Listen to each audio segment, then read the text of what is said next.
All right, so this is a guide to beat the master trials, at least just the beginner trials.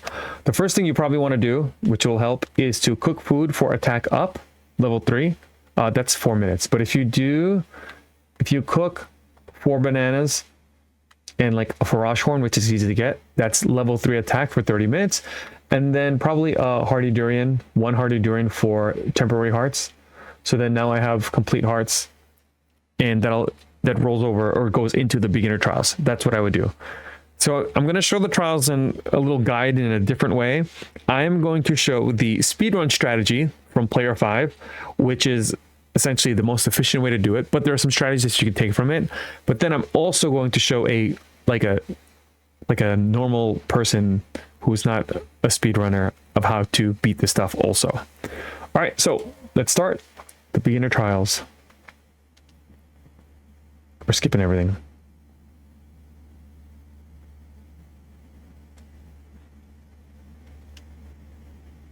Now, for level 1, let's go watch what player 5 does. The first floor has 3 blue goblins, which are all leveled up thanks to Master Mode. This room shows off the first sneak strike of the run, a mechanic that requires Link to remain unnoticed, but deals 8 times damage to enemies as a result. Because Master Mode levels enemies up, it's gonna be the technique that allows us to deal damage quickly while also preserving weapon durability. It's like killing 2 Bokos with 1 swing. Oh. Alright, so the first thing we're gonna do is try to get a Korok leaf, right? We're gonna break these trees. We might get one, we might not. Korok leaves are great for the trials. We also get tree branches that might help. Who knows? And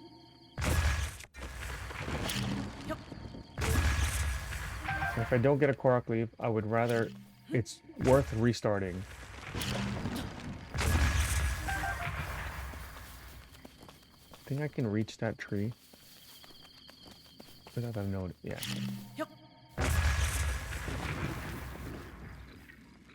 All right, let's do it. We need this. We need this Korok leaf. Especially again, it's for people. It's not for speedrunners. It's for normal people.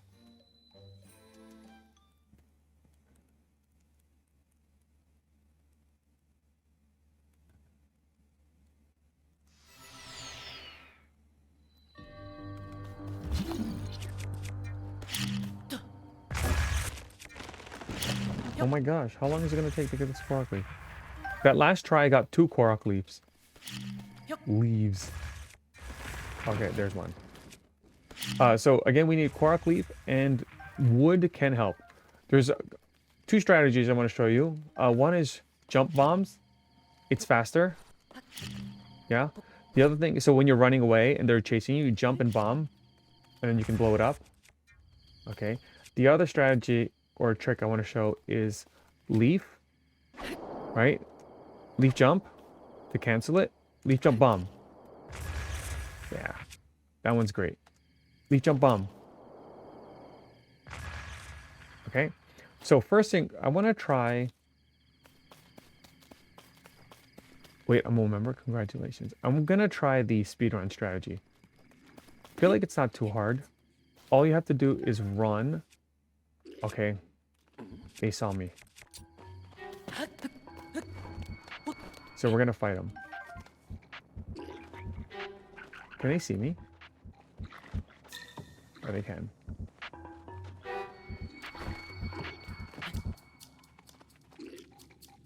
Oh, we're gonna hide. He got burned.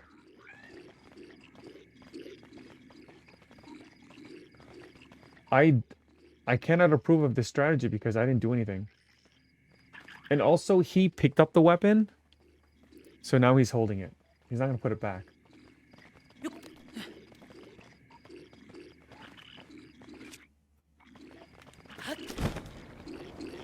How do you do that?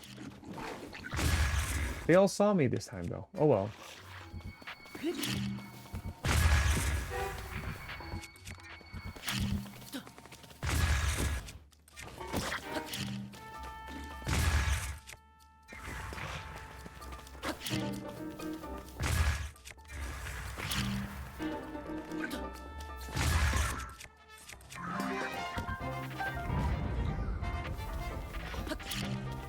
So blue bokoblins run in a straight line. Just so you know, when they come out, black bokoblins will avoid the bombs. You can wait till he starts swinging, like this, and then you can hit him.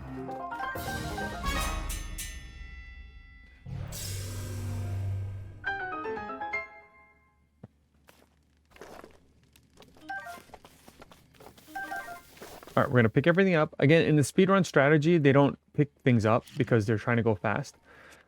In my normal person strategy, we're gonna pick everything up that we can use.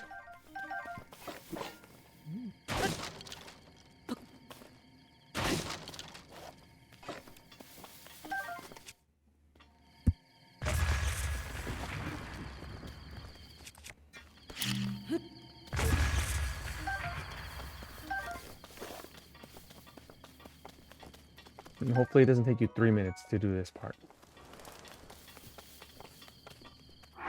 Okay, now let's watch the next one.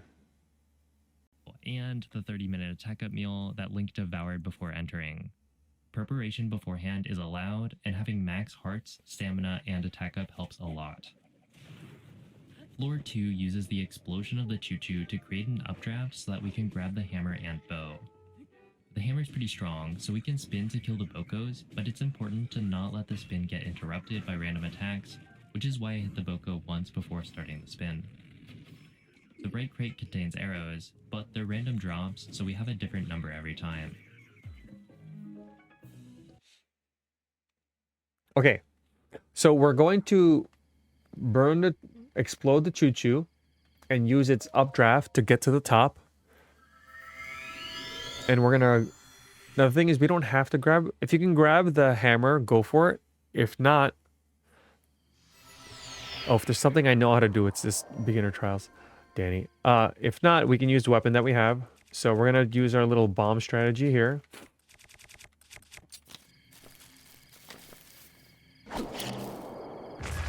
And then we're gonna miss.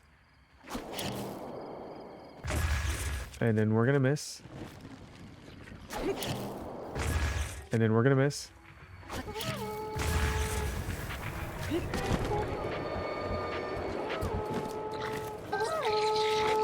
We're gonna...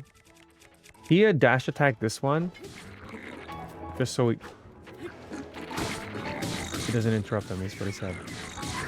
See? And then we're gonna do this. See, this one was actually easier than the first time I did it. We're gonna break these. Actually, I want to keep my hammer. I feel like I'm gonna need it. For whatever reason, that bokoblin can't see me. And I didn't pull out my bow. I didn't get a bow. I didn't pick it up. So we're gonna ignore that. See? Normal person strategies. Not that player 5 stuff. He's too good. We're gonna use our weak weapons against him. Also, don't forget you have this.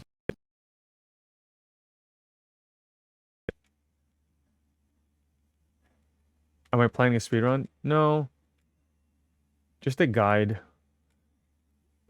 I don't even know why I'm making a guide. I want my channel is gonna be a Zelda encyclopedia. That's the plan.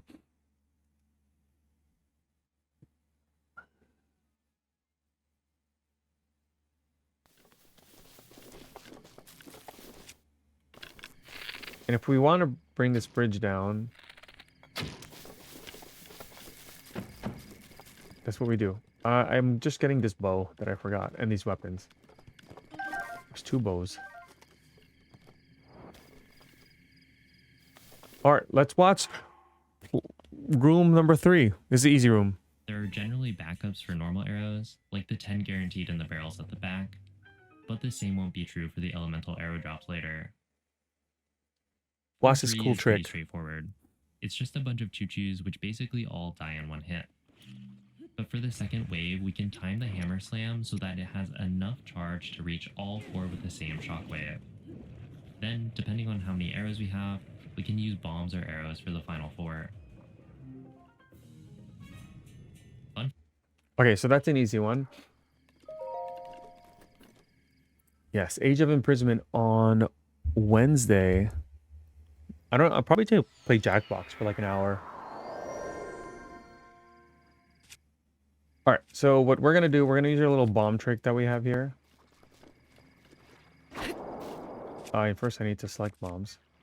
And then don't sit in the middle. Yeah, that's it. Okay, or have them come close to you. Yay. Okay, the other thing, so about these last choo-choos, I would save them. Have this one follow you. Over here, have it burn the grass. Or like specifically like this thing right over here where I'm standing at. Actually, now we can explore. Oh crap, hold on. There's more. They need to create updraft. And then you go up over here to get this chest. And there's another chest over there. Ooh. Hopefully the updraft stays. And it doesn't. Oh, there's more here. I think these are just fire arrows. Now be careful when dropping bombs. Okay, so that worked out because he lost his firepower. But remember that the bombs go up in the updraft.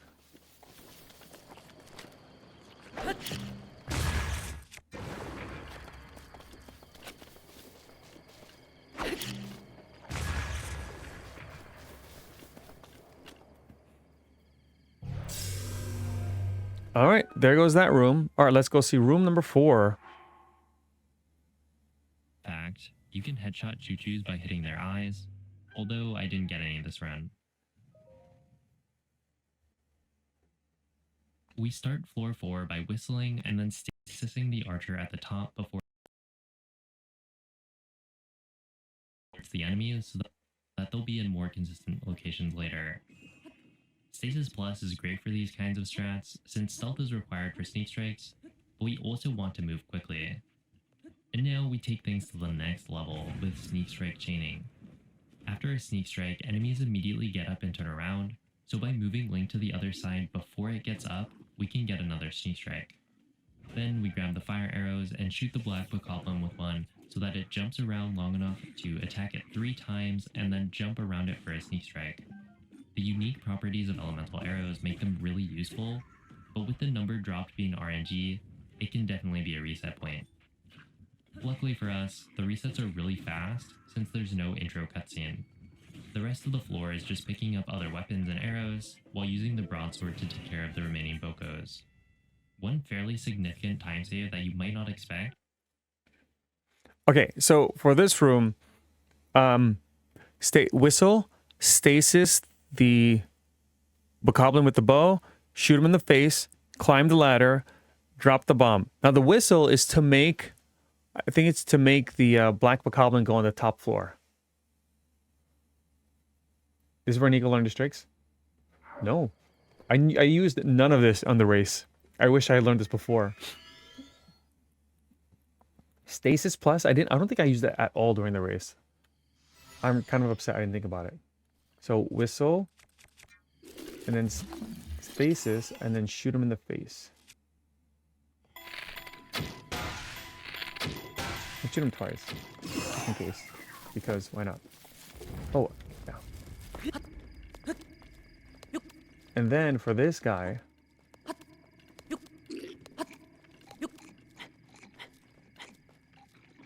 oh, see the black common's all the way over there. I guess I took too long. We're gonna run. Go here. Oh crap! Now he ran away. We're gonna shoot him with the fire. We're gonna go behind him. Oh, not behind him? How do you sneak strike? Oh yeah, it worked. That's it. The one on the top didn't die.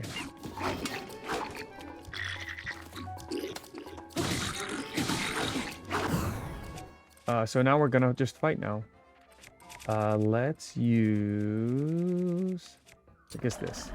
This'll knock him away.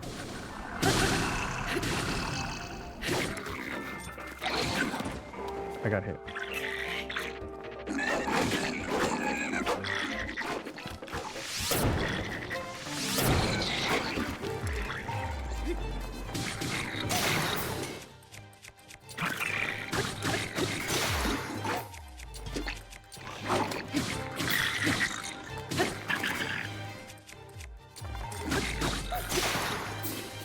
Sorry, I just want to get rid of okay,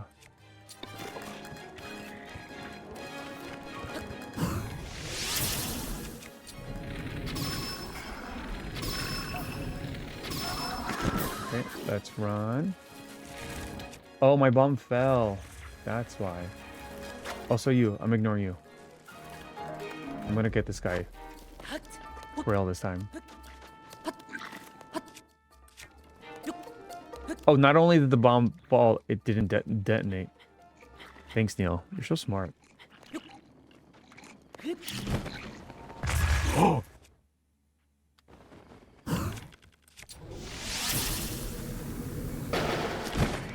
He kicked it.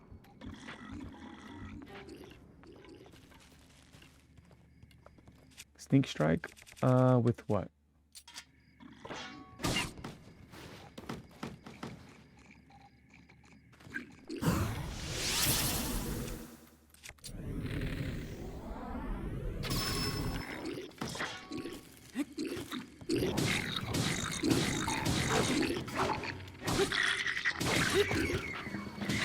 Oh, sorry. I thought I was holding weapon.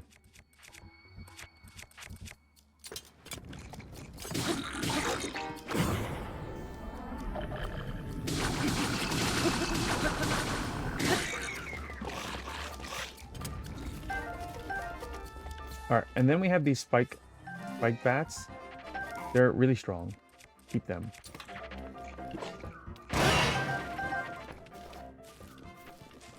Oh, is there anything up here? So I'm ignoring the guys down there because I can just fight them when I leave.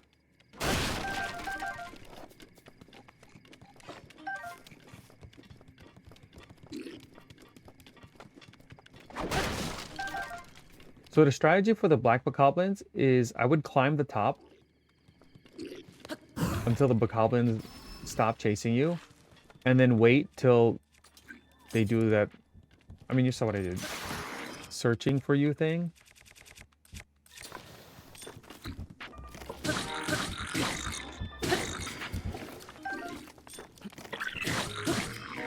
Oh, I fell.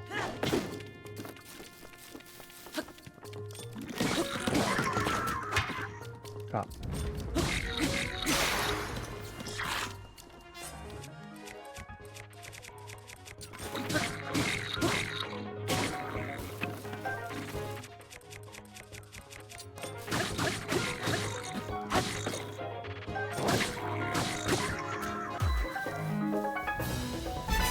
Well, I lost a lot of hearts because I'm trying to explain things while I do it. It's fine. Okay, I hope we're liking our normal people strategies here, not speedrunner. That's good weapons. Okay, so that's good. All right, let's go watch the next floor. Is picking up every weapon and item that we use before starting the trials, so that we don't get new item text boxes throughout the run. It's about 2 seconds per text box, so it adds up really quickly. Here's an even better look at using fire arrows for stealth. We intentionally use a body shot because a headshot would knock the enemy down, which makes it harder to run behind them.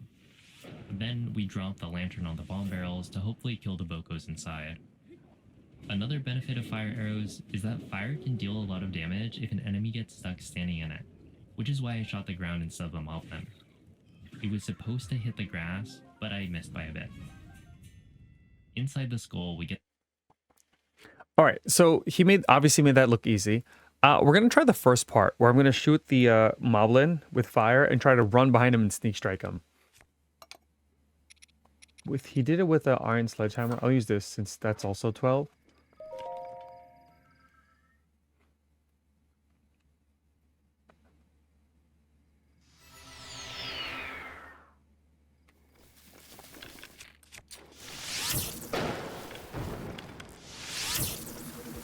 That didn't work.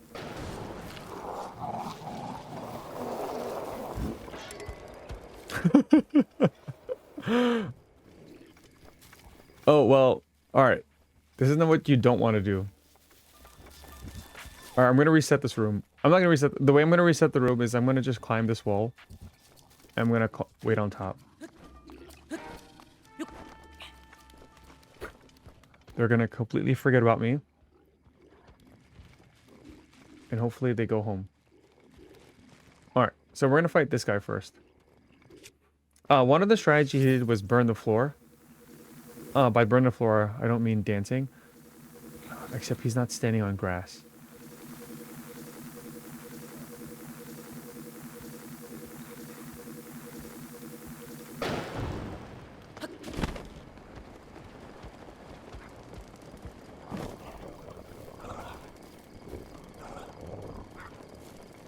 Sneak strike. How come I can't sneak strike? Oh, there you go.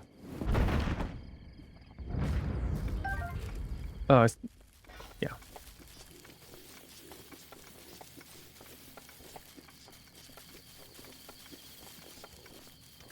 Now, he did shoot the thing on the top to make it fall and then blow everything up there. I'm not going to do that. Actually, I will. But you want to do that when... What? Did he call his friends?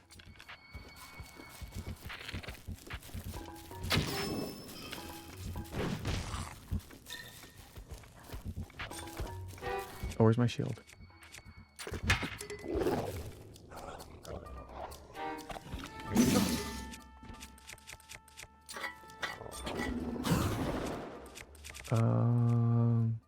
Yeah, we're gonna just use our weak weapons.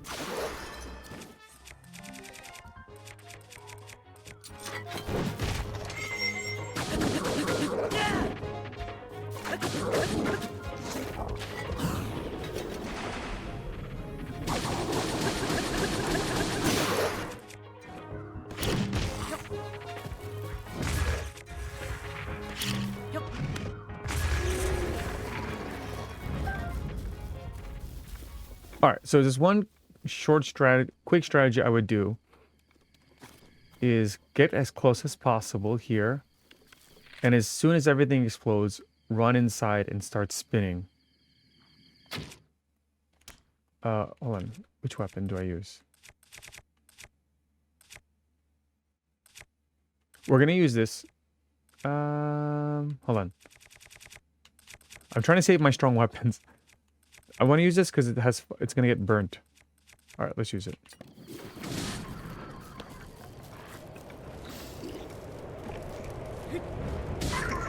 Okay, well that worked. You might not get lucky where they all get burnt right away, but I only had one. I needed one hit kill. Then you got to make sure you break everything. And all the food will be roasted. It's also why I kind of didn't want to burn everything. Pick up all the weapons you can. And then we can go. Now, we can double check. We can use... I mean, I might as well eat this. This we can keep for cooking. And then we have all this stuff. Alright. Now, let's watch the next room. The spiked Moblin Club, which at 27 attack is the strongest weapon in the beginning trials, as well as another spiked Bokobat. And now we reach the first mini-boss of the trials. These floors are typically not as hectic, because there's only one enemy to worry about, and their attacks are more telegraphed. By carefully moving Link as the talus gets up, we can stay on top and get ready for a spin. You might think that we'd use the hammer for this, but this is a luminous talus, which for some reason is the only talus type that doesn't have a damage multiplier on hammers, so the Moblin Club is actually better. The first part of the beginning trials aren't too Okay. Wait, where do you get that weapon? Oh, here it is. I don't know if I'm going to use this. I'm going to use this because I have a lot, and I don't mind taking the time to defeat the talus. So what he did was he hit the stone right away,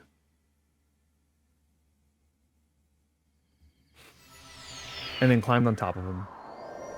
We can do that, right? Let's use this, because it's going to break.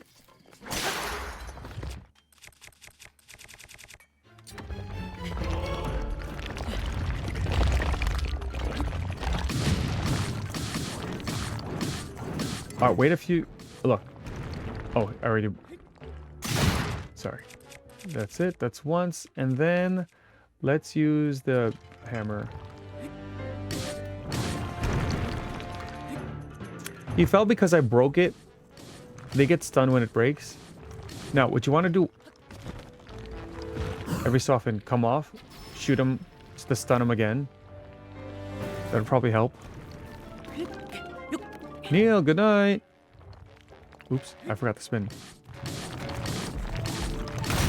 And there you go.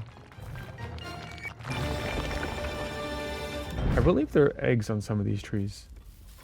No? I don't remember.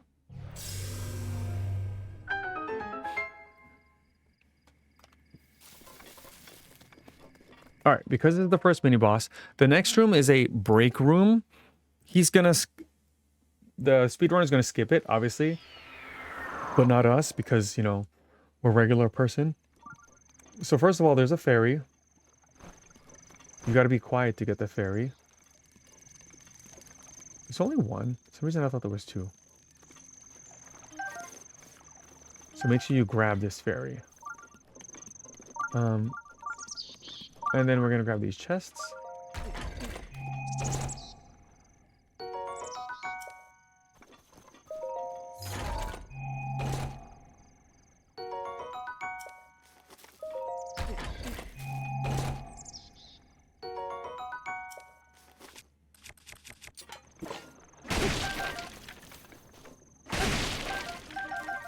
Alright, again, just for the sake of just showing it again, I can break these trees, we can get acorns, and then we can get wood. Razor shrooms, here's apples.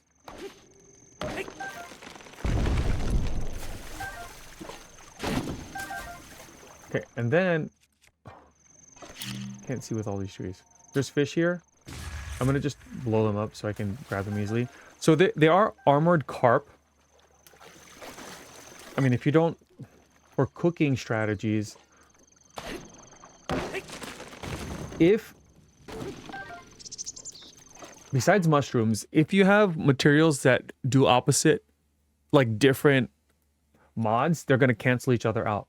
So this is armored carp. I'm actually going to keep this armored carp because you might need it. I'm just going to do all three. Let's cook it. All armored. This might help me at the very end. I'm gonna cook it. So it's level 3 and it gives me 8 hearts. Then you have, this is attack up. This is stealth. This is... I think this doesn't do anything. Yeah, it doesn't offer it. This is attack. This is stamina. This is stamina. Now, if you mix them all, they're going to cancel each other out. And they're all fruits. So they're going to mix well together. So you don't want a level 1 only. Any of these stealth, stamina, I don't think you need it. But anyway, so I'm going to use it to cancel each other out and make a dish.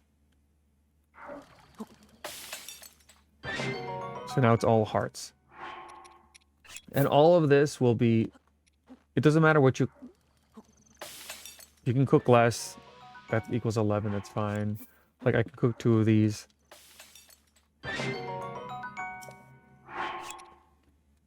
And they'll always double whatever hearts that they show at the bottom. So this apple is half art. So if I do times 5, it should be 5 hearts, right? Yeah, okay. Let's do this. Meat. And then Endora. I don't know if am I going to need stamina? I'm going to keep the cook.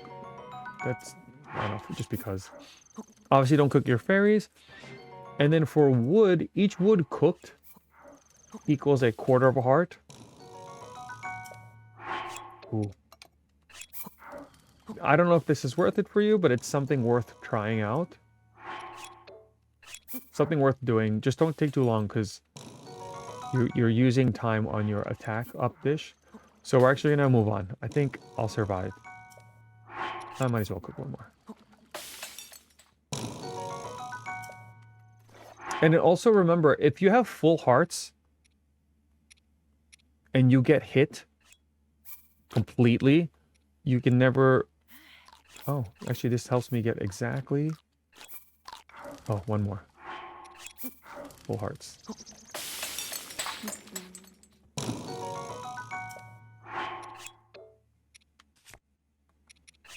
Ta-da!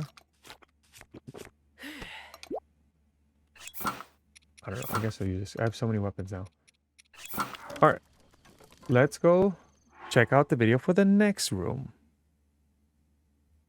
Tough, but it's a nice introduction to some of the strats that will carry us through the tough wood you pick up for a quarter heart of healing each. Okay. Food for thought.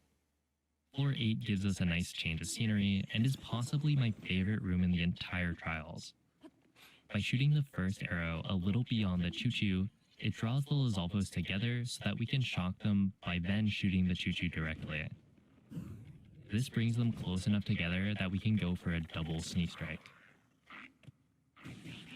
But things aren't done yet, and we immediately jump on the cryo block to stasis the resting Lizalfos so that we can run behind it for a sneak strike. And for the final Lizalfos, we use a headshot to stun it, just long enough for the final sneak strike. It's just so clean and uses 3 different methods to distract enemies. Alright, there was a lot of skill involved in that one.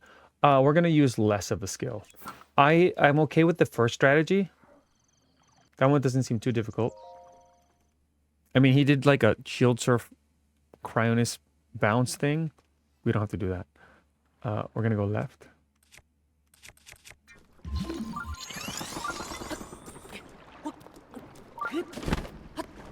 We are going to go to the top and do that thing that he did.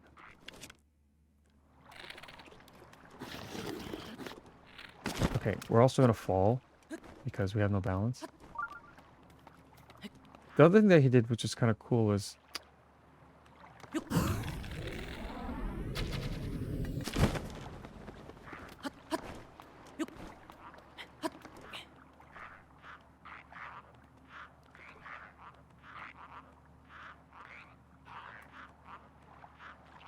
Oh. I didn't shoot close enough with the Zalfos to hear that. There you go.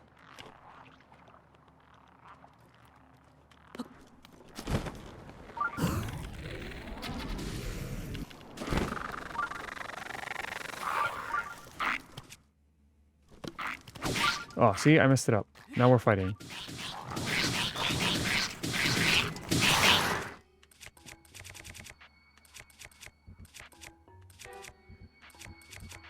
How much health do they have?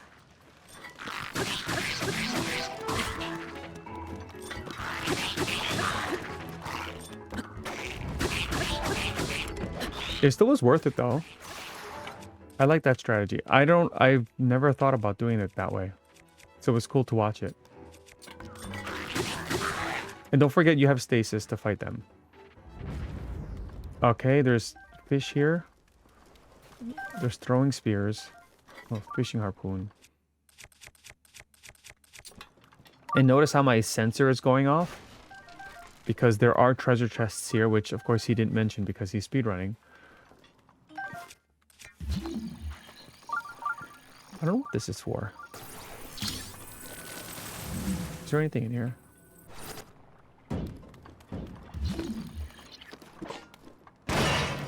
Nope. Okay. So he did this.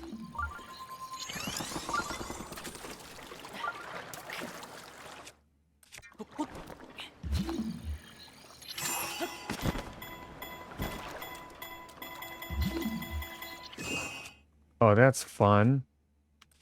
We're gonna sneak strike with, I don't know, this.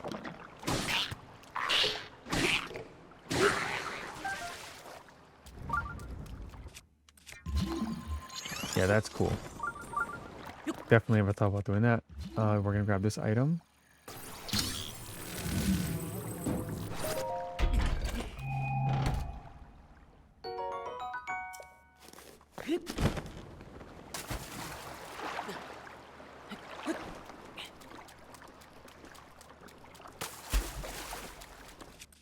and basically do the same thing.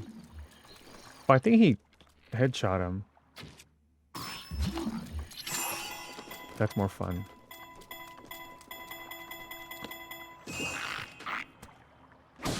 Haha. I'm missing.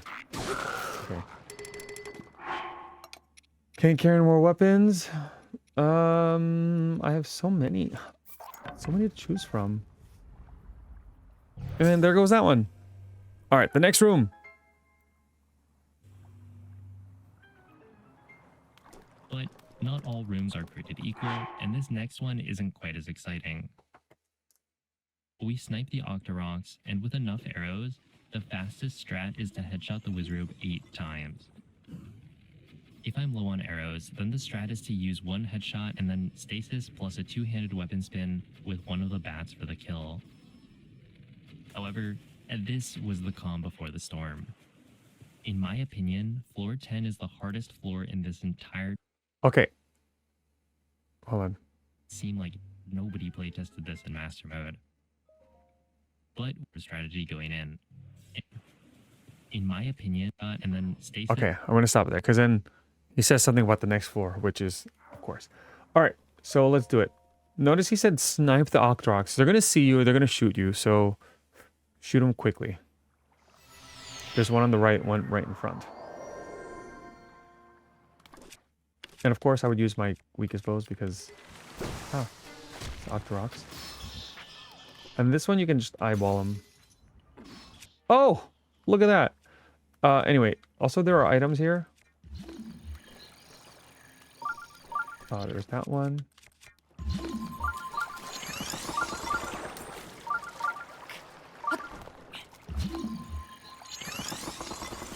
And I missed.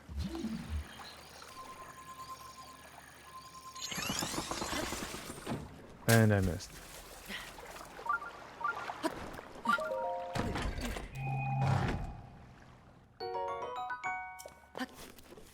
So again, what he said too was, if I have enough arrows. Again, we're doing the normal person strategy.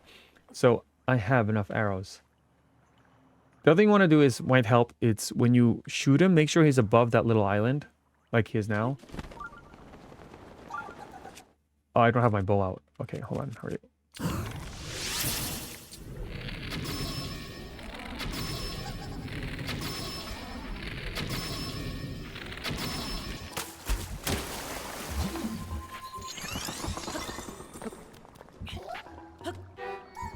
Oh, okay. And then when you jump, make sure you don't jump into the water like that. Or make sure Link doesn't dive. Probably the most annoying thing. Nice.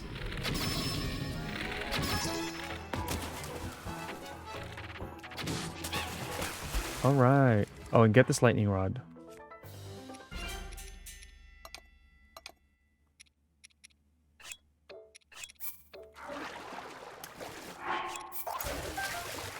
It might help you.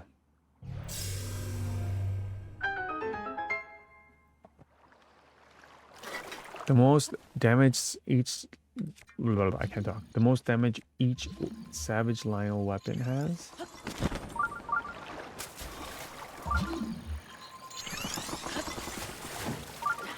I'm gonna link you something.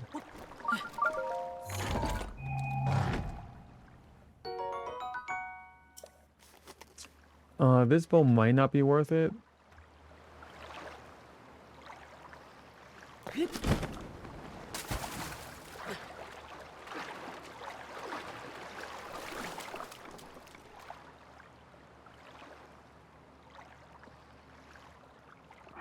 Actually, I don't remember off the top of my head. I can't find it. Okay.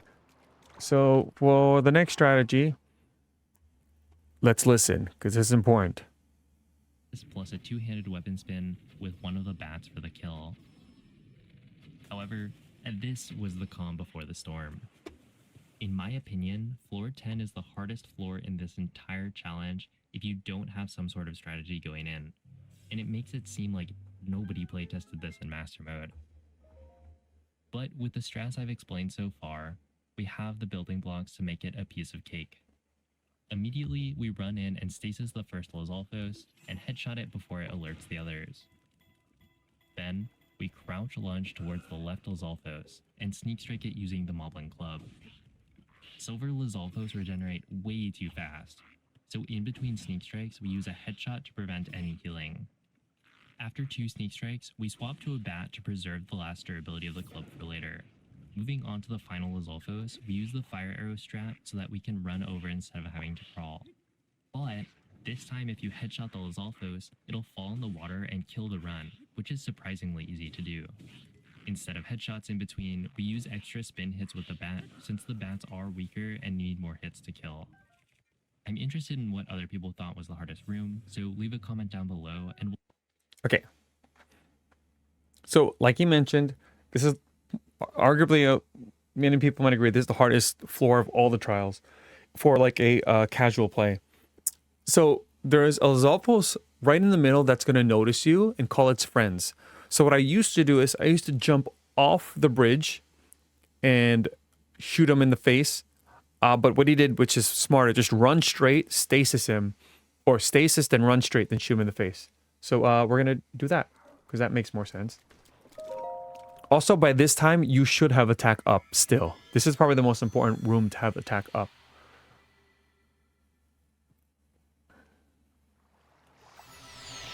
I should have set up my stasis. Oh, gosh.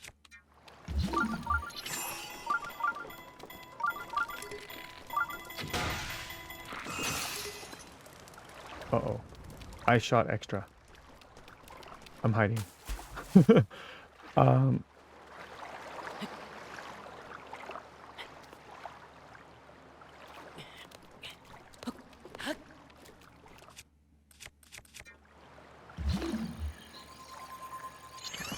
I'm gonna put these Cryonis blocks.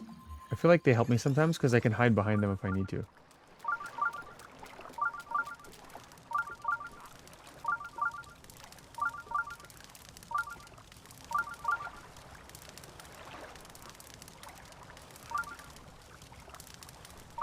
So we have to be very sneaky. Now this is where we start using what we call sneak strike chaining.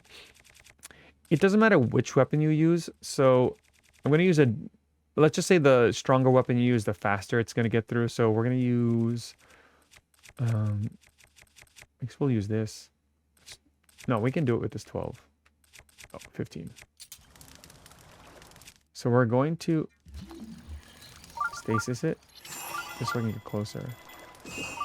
That didn't help.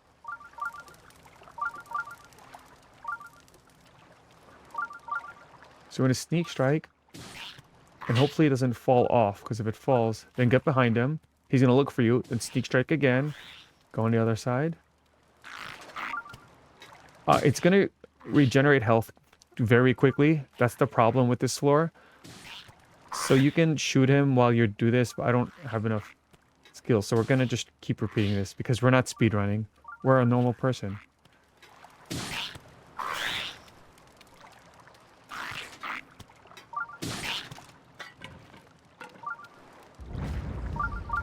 I can't pick, there's no items to pick up. Okay, we can grab this chest. I don't know what these items are, but I'm grabbing them anyway. Oh, I guess not.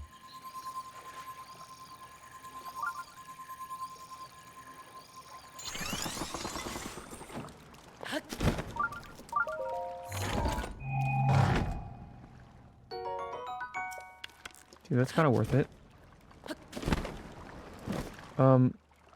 There's crates there. We're gonna ignore that. We're gonna sneak to this guy. Be very, very quiet. Again, I might as well use my weak weapons because the sneak strike is infinite. Don't let them fall off. If anything, sometimes I try to push like that. If they fall off, like those steps, and they go in the water, run away and hide behind those Cryonis blocks that you made, or the one that I made.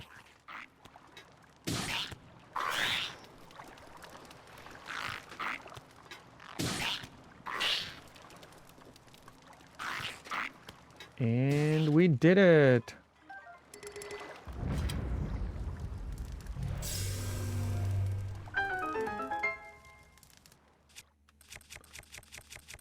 We're almost done. All right, let's go grab more stuff.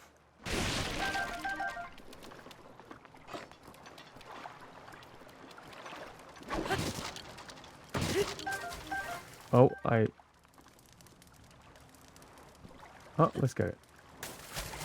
Because I'm going to show what you could do with this.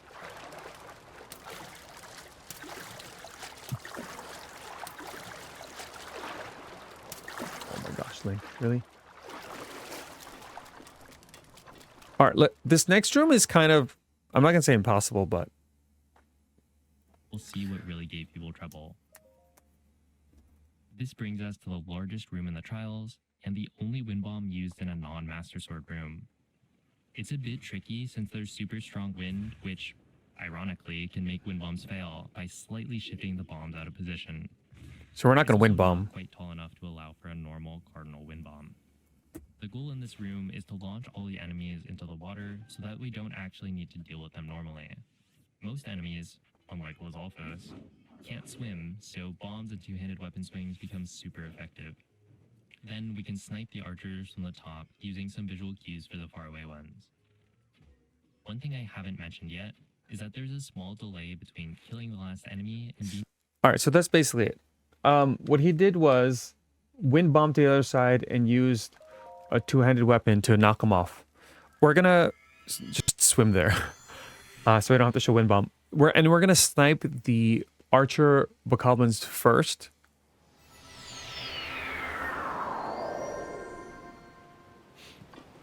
So they can see you, but they can't even reach you, so it doesn't even matter.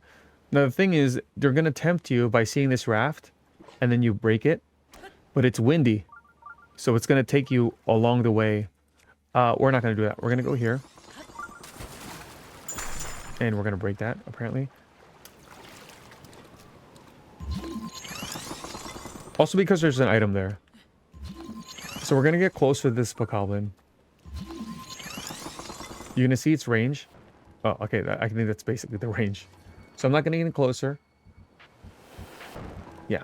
And then we're going to use our weakest bow. Doesn't even matter. We're gonna try to aim for him. Whatever, like you're gonna use a cue, use this corner as your first cue. That's too high, and then you use that just to figure out where to go shoot from. See? And then he should fall. Okay, and he doesn't. Oh, he's throwing rocks. Okay, great. So we got that one. While we're here, again, we're going to grab some items. We're going to go grab that one.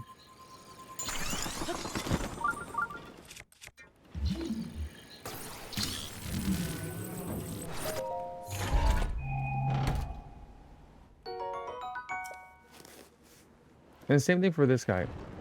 We're going to aim I don't know, over here. That's just a little too high. A little too high.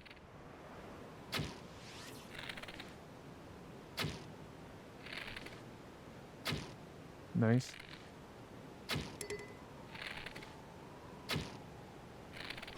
There you go. We're trying to get him in the head. This one the same.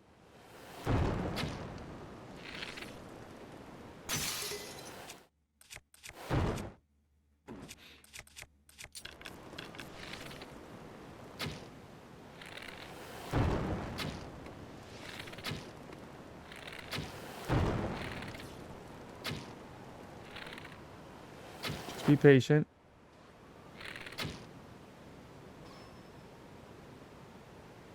All right, good. One other strategy you can use. I mean, if you decide, oh crap, if you decide to get closer.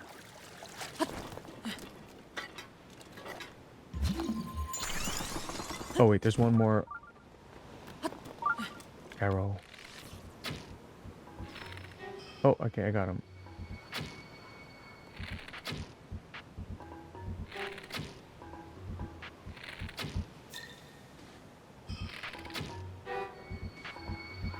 Okay, good. If you get closer, these things break, I think. Yeah, they do. I also broke my furnace.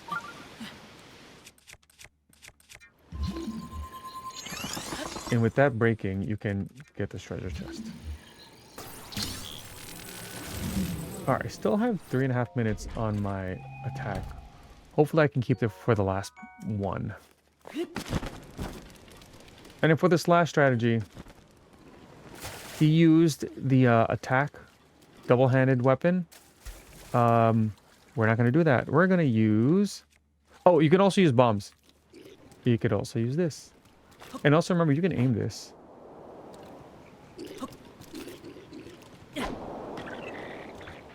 And they fall off. And they fall off. Oh, especially this guy. Yeah. They probably have decent weapons. Oops. You can ignore those weapons. Or you can... If they're metal, you can go grab them. Now, the tricky one will be this moblin. So for the moblin, you're going to have to use... Yeah, because they can't swim. Alright, this one is...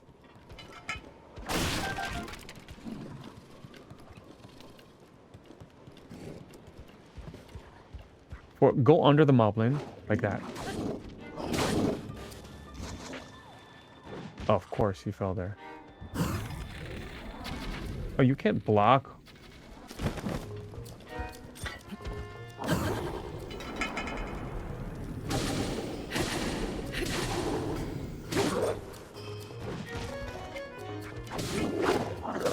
Yeah, moblins if you get really close to them.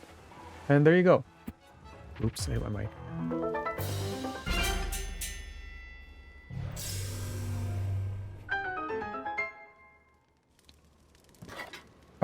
Alright, we're gonna grab this up here. I missed it, never mind. Can I drop weapons in the water? That's usually a decent weapon.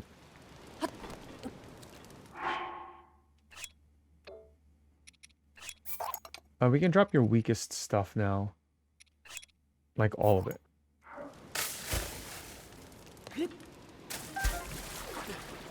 What is that? 24. Yeah. Okay.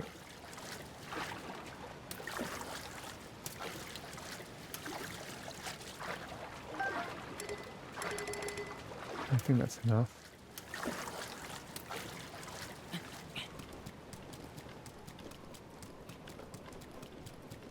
Now, but we have a minute and a half. Oh, this is good. This is pretty good timing, especially since I've been stopping and explaining things. So we're going to run to the top.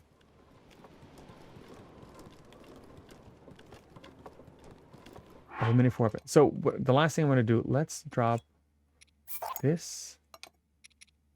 This. Anything that's wooden, drop it. Then we're going to burn it with fire. And then your last few items...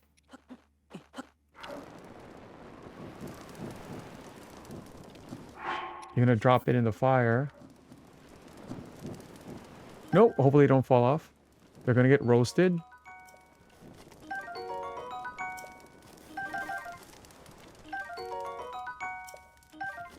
And then you can use it for extra hearts. Oh, I haven't lost any hearts. Nice. If you need it. Alright, let's watch the strategy for the final trials of the beginner trials. Or the final level. We use this time to get as close as possible to the elevator and equip the items we'll need for the next floor. Now we get to complete the trial of the Koroks. But we've come prepared, so there's no need to use the middle box. Instead, we use 3 arrows to wake it up, and then throw 2 of our strongest two-handed weapons at its eyeball to deal massive damage and stun it. It's important to actually hit the eyeball, because while the weapon always breaks, it doesn't knock the Koroks down without a headshot. Then we steal the knight's broadsword and use it with Stasis Plus to get the kill before it can fight back. The fight is actually pretty scary, since we have no armor, so getting stepped or sat on will kill Link in 1 or 2 hits. And with... Okay, obviously that's speedrunner strats. I'm frozen.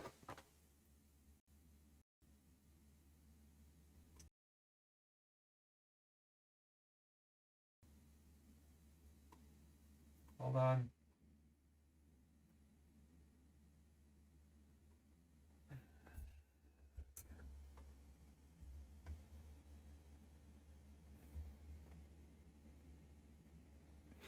And Gamer, how's it going? Thank you for the $2 super chat. We're almost done with this. Good to see you. And we're doing the trials. We're on the last floor of the beginner trials. All right, after watching that video, I mean, he threw an item at its eye. So we're not going to do all that. We're going to do normal game. Remember. And again, we need our strongest weapon. So let's go right away. We're going to go for 27. Let's do it. I got to do this before my attack goes down. So we're actually going to run. And if you want, you could sneak strike on its hand and climb on top of him and grab the weapons. But we're going for it. We're going to run. Wake him up. And again, this is the last floor. So use your strongest weapons.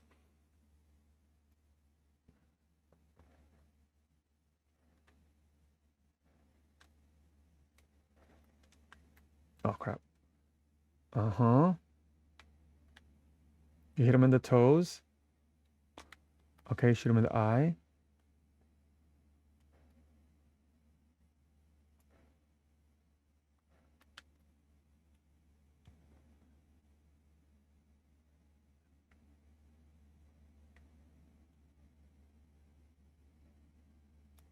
Okay, good. And then one more thing. You can shoot him in the foot. He's going to do that. Oh, then you can shoot him in the eye. You can hit him in the foot. Oh, I missed. Okay, doesn't matter. We're going to use this. Good.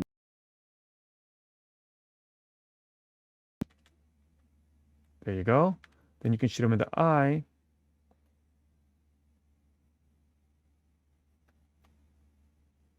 Or not, or miss. I have no more attack up, which is okay.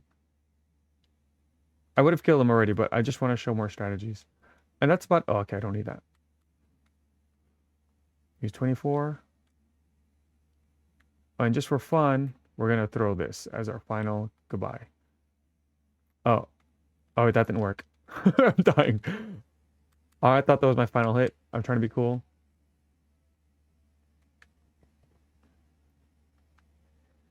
And we did it! Oh, my game audio went out. But we did it!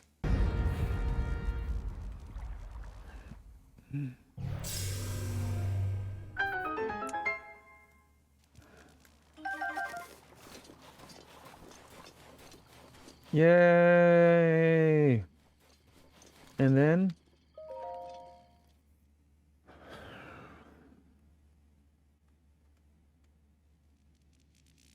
Ooh.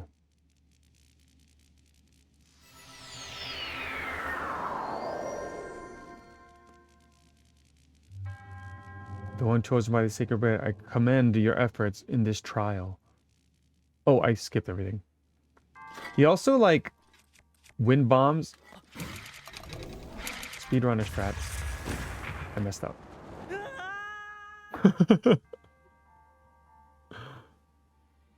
Alright, forget that. See, this is why we're doing regular person.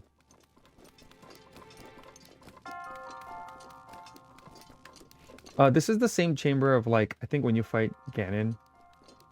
Also notice, I think depending on where you are on the map, notice I'm facing north. That's where the tree is. Well, I'm at Hestu. If I face south, there's nothing there. Like, right there, you see the camel? Look at the map. I'm facing the camel. Uh-huh. Isn't that cool? Or like that. Is that a bird? Oh, look. Let me look at the map. Oh, look at me. I'm looking at a bird. Or what is that? That looks like a mountain. And a lizard.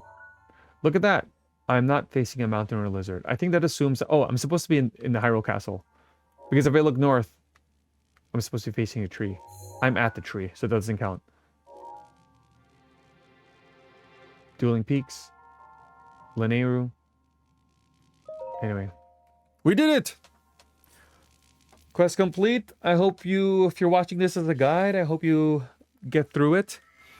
Especially the beginner trials, especially that floor 10. Thanks for watching. See you next time. We're going to do this for the middle trials eventually.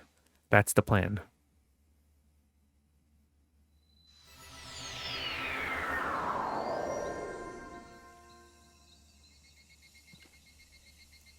Good night, Mindstormer.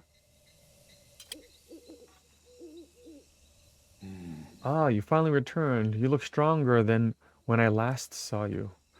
The Master Sword yield now more powerful than before. Alright, now it does 40. If you desire still more power and wish to retry the blade's test, once again place the Master Sword in its pedestal.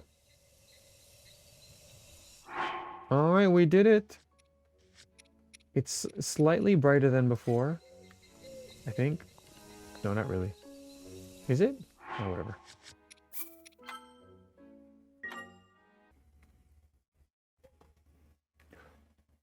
Okay, we are now going to start the middle trials, but before we try the middle trials, we're going to cook. Now make sure you have good things to cook. Of course, we want full hearts. We want attack up. It's not necessary, but we can also use... This is the only way to get 2 full temporary stamina. And then we can use... Wait, I think I already have dishes. I'm breaking dishes. Do I have attack up for 30 minutes? No, I don't. Oh, I have one. I use 4 bananas and a horn for that one. And I need temporary hearts, so let's use one of these. These give at least 2, right? 4. Fine. All right, let's go back. How do vouchers work? It's $100, and there's a list of games that you can buy, and you can get 2 of those for $100. Some of the games are $70, so it's definitely worth getting. All right, so first we're going to... Oh, we're gonna have so much food here. Okay. I didn't let's...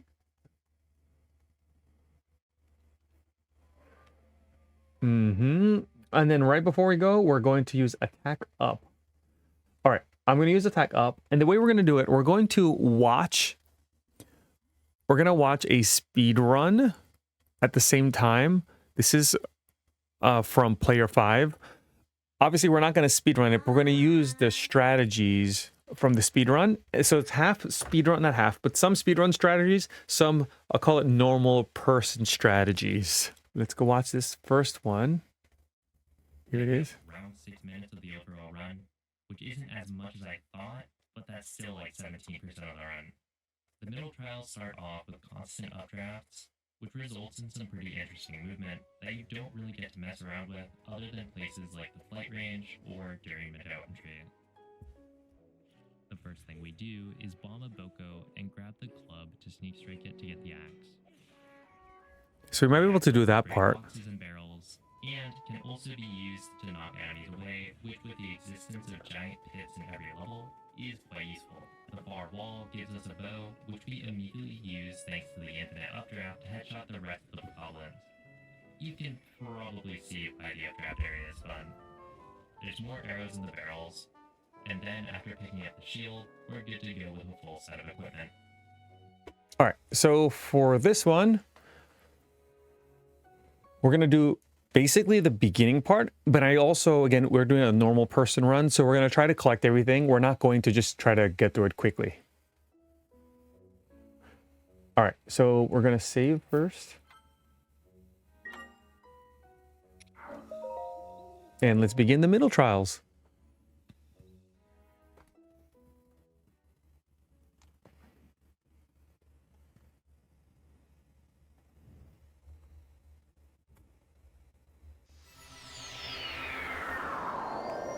All right, the first thing he did was updraft. So let's go. We went this way.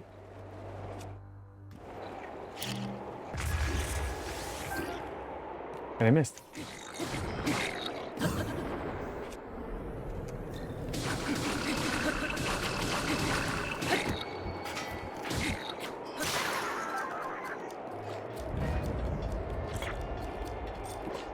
See? I already messed up, but it's okay. We're gonna defeat this guy. I want his... I don't have another weapon. Actually, what I'm gonna do instead...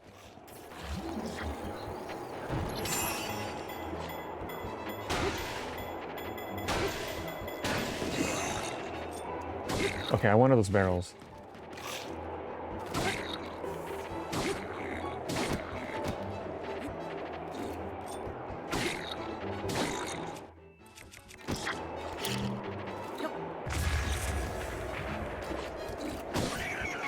There you go. And with these barrels, break them fast and press A, because the items are going to fly up. Did I miss any? No. Okay, cool. And then we're going to break these. And did we get anything? I think I missed. Or we got nothing. Okay, cool. So we got a bow. And we got 10 arrows. I just have to decide if I want to fight these guys or not.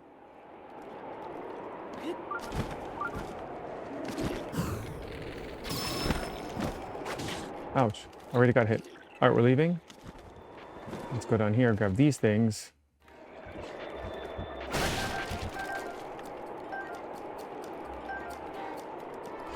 And then we can use this 14.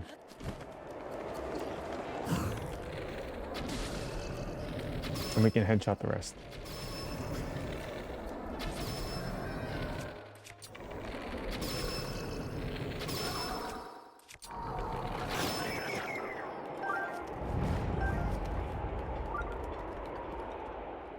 Yay, we did it! And CS Eagle, hello, Katie husband, hi!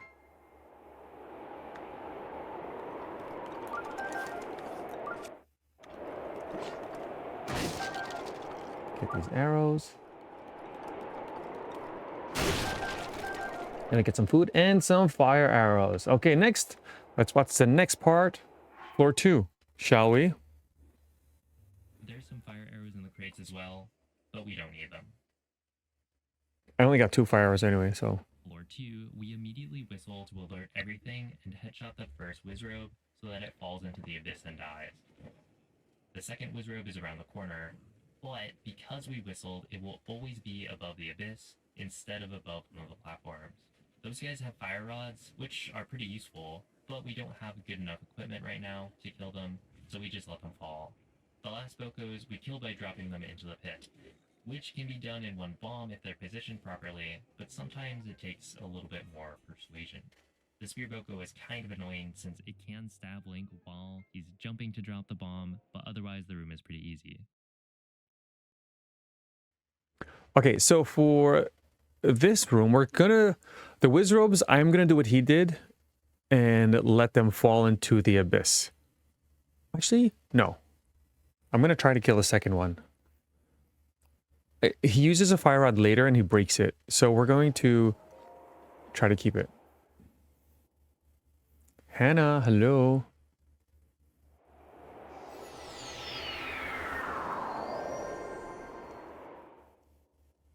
So I'm going to fly and kill this first one.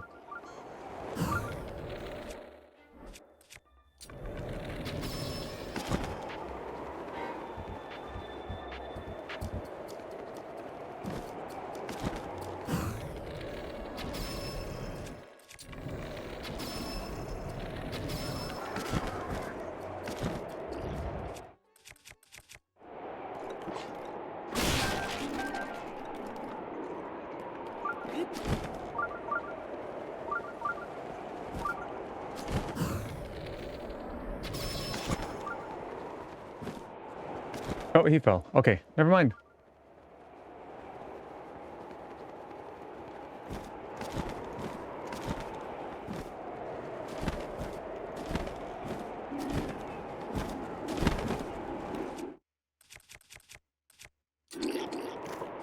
Uh-oh.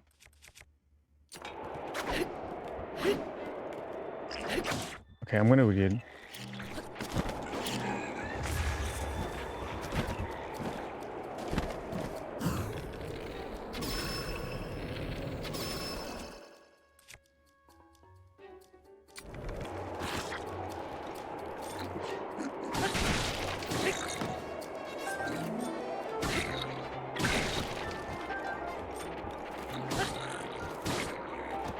All right, I think we're good. I don't think they were worth collecting for that stuff, but we'll see. Because the thing about the middle trials and the hard trials, They're definitely harder, but they give you better weapons. There it goes. All right, let's do floor 3. The next floor puts the instant bullet time everywhere to good use, with an initial headshot on the middle boko before it alerts the entire room. All of the archers have elemental or bomb arrows, which also means that the crates drop elemental arrows, making this the most important room in the trials. Like I said earlier, the elemental drops are RNG, and we're looking for as many bomb and ice arrows as we can get. Ideally, that's 10 and 10. But as long as we get 6 ice arrows, we don't really have to change strats drastically, it just loses time. Other than that, we picked up a Lazal boomerang and a strong bow that we use to kill everything. In this run, I ended up with 6 bomb and 10 ice arrows, which is really good since we have enough ice arrows to continue and the second highest number of bomb arrows that we could get. Okay, so for this room in particular, the most important part is the flying and hitting that first bokoblin in the face. That's the one that alerts everybody and makes everything very difficult.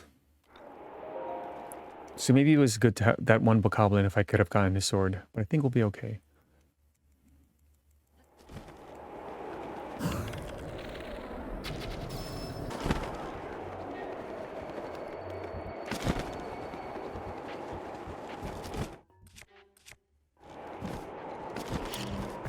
Oh gosh, I hit myself.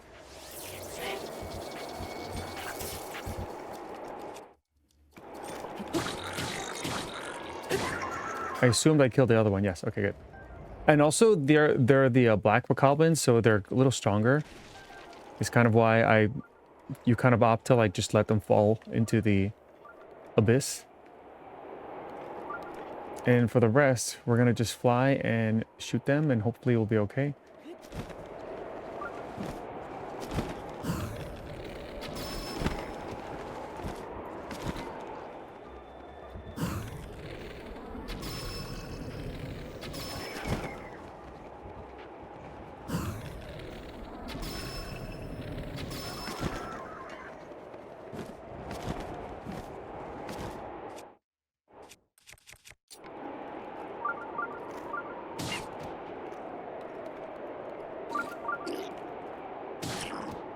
Oh, okay. Okay, they have. I think they have chances to drop some arrows, but we didn't get them. It's fine. We're gonna break these. Bomb arrows, nice. But like I said, the very first bokoblin is the most important one. Actually, we're gonna make sure. Oh, we don't.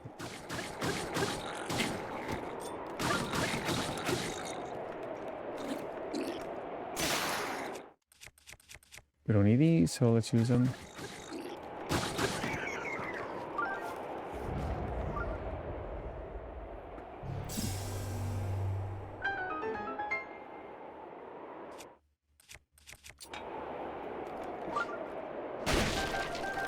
All right, we got some ice arrows and some food. I believe that's everything here. Oh, actually, we can get this bow. What bow is this?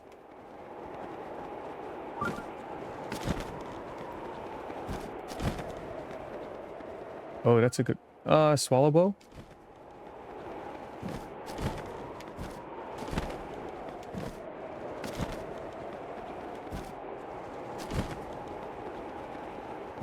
Okay, we're not getting swallow bow. Oh, there's a chest there. All right, with this chest, shoot the right side, and just in case. Okay, good. You want it to fall on the little island. Okay. In my first playthrough, that's the first time I saw a feather spear. All right, that floor is done. Let's go look at the next one. Hello, Chad. The first mini-boss of the middle trials is a Decayed Guardian, which is great because we can parry a laser and kill it in one hit. But it's a bit trickier than normal laser parries because we do it from a platform that's farther away, and Master Mode Guardians like to troll with a slight delay on firing the laser. It is reactable, so as long as you're ready, things should be alright. Although there's a certain room later that puts that to the test. There's more arrows in the crate that we grab while waiting for the Guardian to die and the elevator to activate. Okay, so for that one, this one's not super tricky. Now I mentioned he's doing a shield, whatever, parry. You don't need to do that. I will show by not doing that. Manu, do you recommend to upgrade max wild set armor? I do. It's more for collection, not so much like necessary, you know. So what we're gonna do is gonna go straight at him and just shoot him in the eye. And then you can use so many things here. That doesn't hit him. That hits him. Anytime you can use your weapons. This is like just to be safe.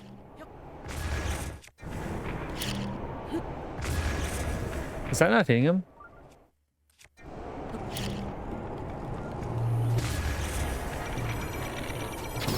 So yeah, for this one, I remember when I first did this, I just did in the face.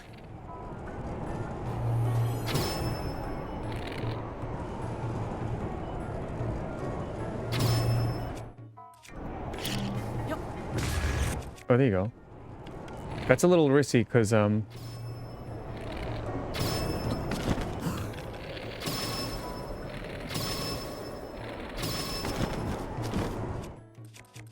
guess you could use these.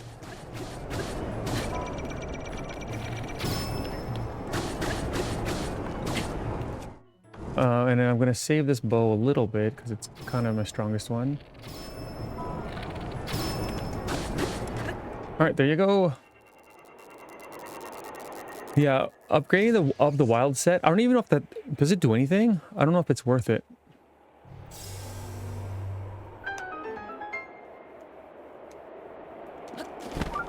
There goes my my normal purpose, normal person strat. The baby has arrived. Man, that was fast. We were just talking about the baby. All right, this one you can burn it or you can do that.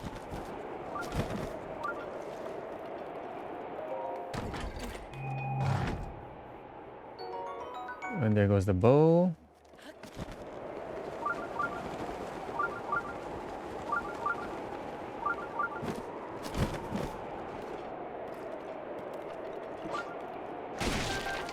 That is exciting for Ari. Okay, and then can I reach this with the...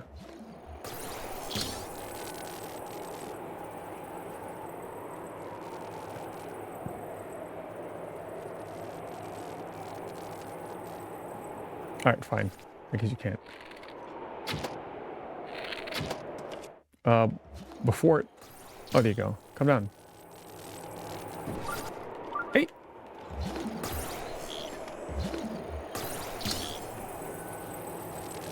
There's a random arrow flying.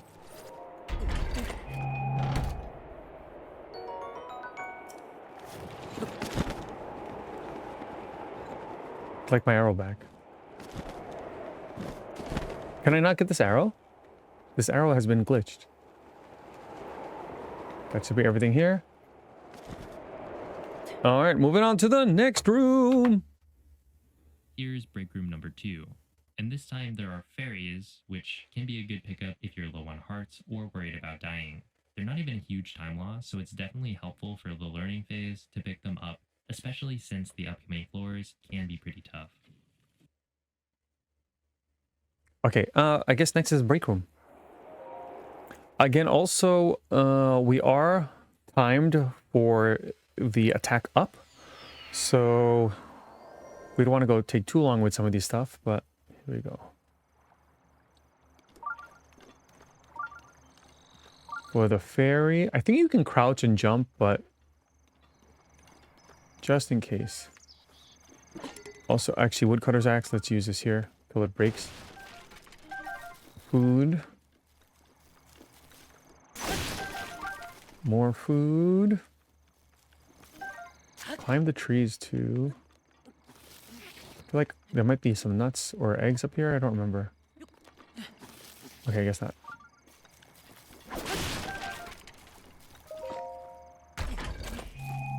No more pain. Yeah, I hope she's good. I'm sure it's okay. Oh shoot. Oh, good job. Thank you.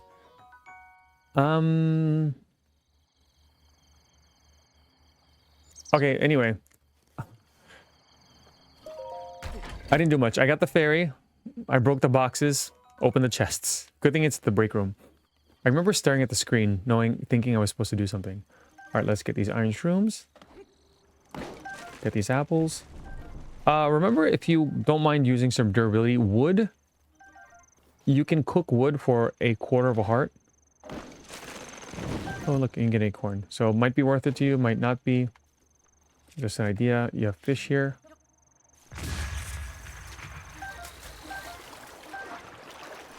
Okay, so for cooking, let's see what I have. This one's attack. This is defense. This is for stamina.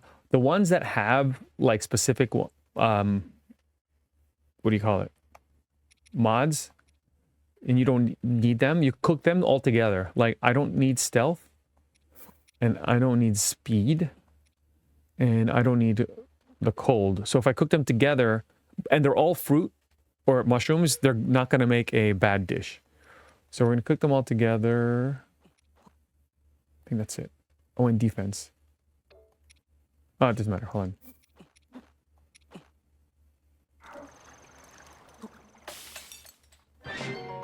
Like that. Also, again, you don't want... Because I want to keep my attack up. So I'm going to hold this one. Defense. Defense I could have kept, actually. It's possible. And the speed. Nice. And then the rest, you can cook individual. You can cook pieces. You can cook all of them together. It doesn't really matter. I think the thing with cooking that people don't realize, they think that certain combinations cause certain things, but they don't really. Like if I cook this meat, it's going to add 2 hearts. And if I cook this acorn, it's going to add half a heart. So cooking them together should be 2.5. Okay, I got a bonus. All right, forget what I said. Okay, an apple and a fruit should be... Wait, they don't do halves. This is 2 wholes and 2. So 4. This should be 4.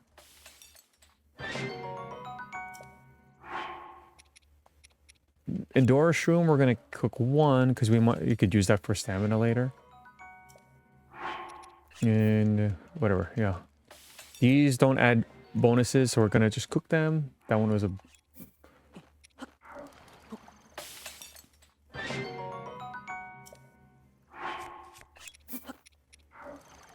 The only thing I'm going to keep is that banana. If I get more attack up later, I'm going to use that.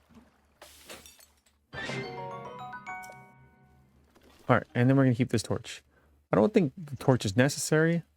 I was thinking the torch can help me in the next room, but we should be fine. Alright, let's go look at the next room. You know what makes games more fun? Not being able to see. The gimmick of the next few floors is that there's no light, which doesn't really affect the gameplay that much if you already know the layout of the room. This one is just some choo-choos and keys that we kill with bombs and arrows. The gimmick of the next few floors is that there's no light, which too. And this time there are fairies, which can be a good pickup if you're low on hearts or worried about dying. They're not even a huge time loss, so it's definitely helpful for the learning phase to pick them up, especially since the upcoming floors can be pretty tough. You know what makes games more fun? Not being able to see. The gimmick of the next few floors is that there's no light, which doesn't really affect the gameplay that much if you already know the layout of the room. This one is just some choo-choos and keys that we kill with bombs and arrows.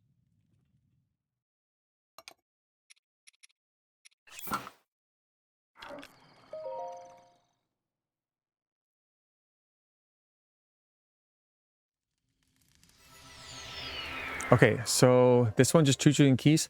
I think the one on this choo-choo kills the first two. Yeah, so he shot this third one. And then from here, I mean, he bombed them, but I don't trust myself, so we're gonna shoot him. Okay, that one was easy. Ding, ding, ding.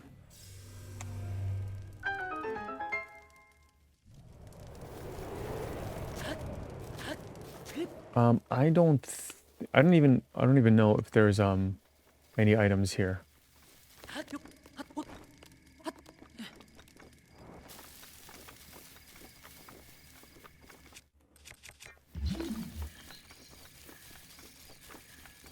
All right, that's it. Let's go look at the next video. For the next floor, we show part of why those ice arrows are so important. Ice arrows one-shot fire enemies, which we use to kill the 2 fireless alphas. So if we only had 2, that would leave 0 for the rest of the trial. Shooting the rope drops the lantern for an explosion, which doesn't kill the Lizalfas inside, but does set up for at least 1 sneak strike, since they didn't actually see Link. The other, we kill with a boomerang the old room that I had the most trouble with while learning the run. Okay. Sorry, that was a weird sound. That happens sometimes. So for this one, we use ice arrows for the 2 fire Lizalfos, and then we just fight the Lizalfos in the skull. I only have 2 ice arrows, so let's hope I do it. I get it done. But also, he had some cues to shoot them. I don't. So we're gonna make some guesses here. Well, actually,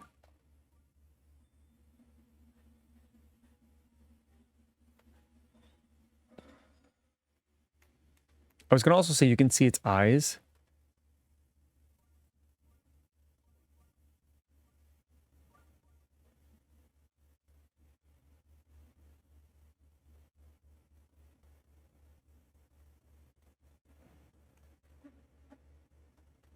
Where are you?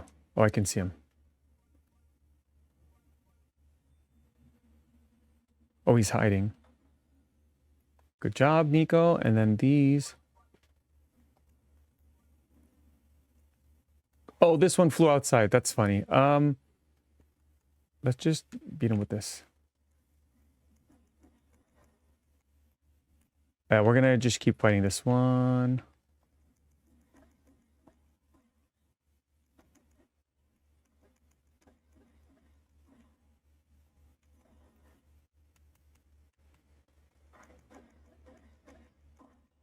Oh, oh, there you go.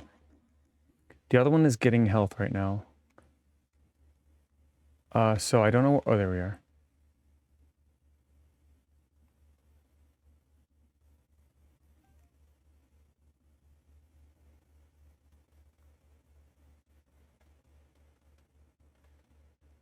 We can also.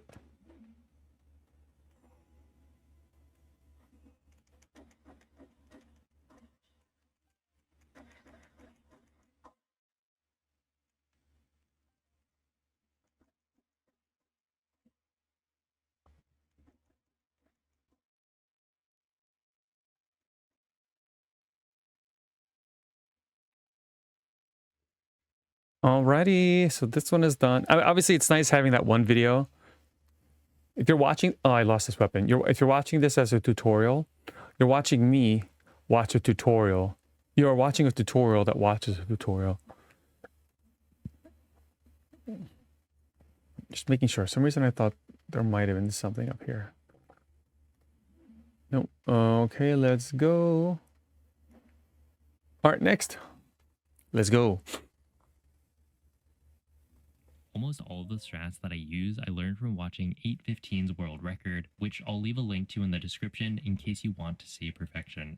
But in this room, I just could not figure out how to do his strat consistently, so I came up with my own version to make it easier even though it's a bit slower.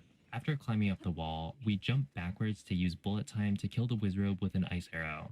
And then we climb back up the wall to get a good vantage point to shoot an arrow to distract the Bokos. There's 2 black bokoblins and 1 silver, so we need to group them together so that Link can sneak strike the left 2 at the same time, and then kill the right one quickly enough to set up for a sneak strike chain on the silver one as it gets up. The spacing for getting the double sneak strike is really tricky since you need to land really close without alerting them, and if you only hit one Boko with the sneak strike, it gets really messy. After that, we pick up the Dragon Bone Boko Bat and Meteoron before making our way to the elevator. Alright, Floor 9 doesn't pose so that one is going to be a little tricky. I don't have an ice arrow anymore, so we're going to have to get even though creative. it's a bit slower. After climbing up the wall, we jump backwards to use bullet time to kill the Wizrobe with an ice arrow, and then we climb back up the wall to get a good vantage point to shoot an arrow to distract the Bokos. There's 2 black bokoblins and 1 silver, so we need to group them together so that Link can sneak strike the left 2 at the same time, and then kill the right one quickly enough to set up for a sneak. So this one I might... Oh, but he's going to see me. I say I might be able to do that part where I distract to use bullet time to kill the Wizrobe the with an ice arrow, bokoblins, and then we climb back up the wall to get a good vantage point to shoot an but that arrow to distract the Boko. the Wizrobe might see It's me. really tricky. And there's a silver bokoblin, so we're gonna use skill for this one. We're gonna do our best. Also, I have some. I guess I'll have to use this on the silver one.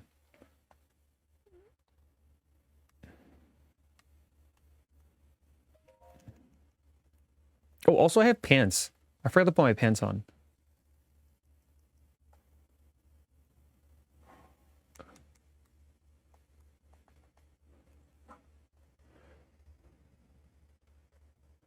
Okay. So, yes, thank you. I put my pants on. We get a stronger bow.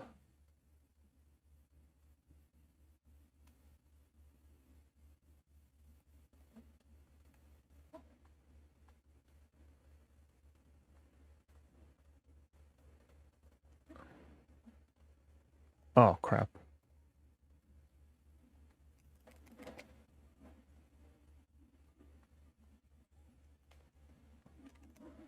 All right, so we're going to just fight. This better not be the silver one. It is the silver one.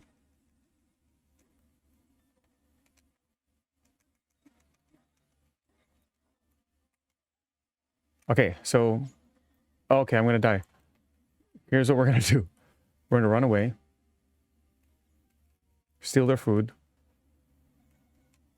And I think they're going to get burned if I do play this right. Oh, one of them got burnt.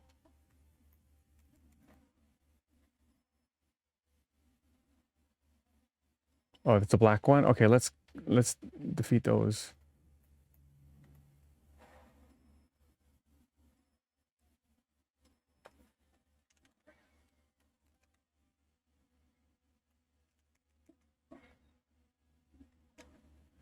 Yeah, we're just fighting.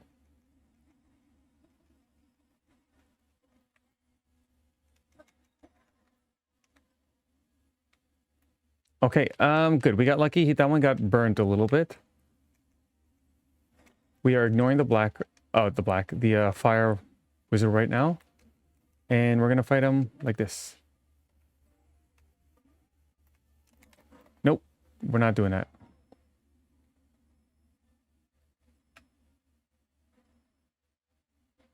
Okay, I did get hit a lot.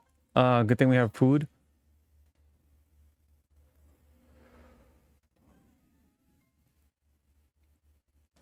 Well, I lost audio.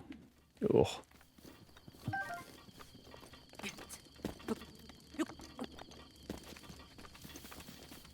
But we did get a lot of stuff here, so...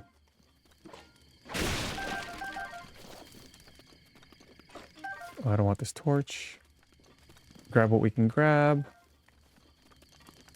A rough night. I mean, that's the most major thing.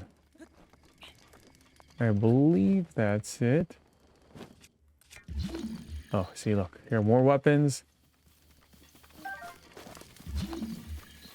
More weapons. Again, we don't know if we need all of these, but remember that throwing weapons give double damage, so they might help later on with some other things. All right, let's eat.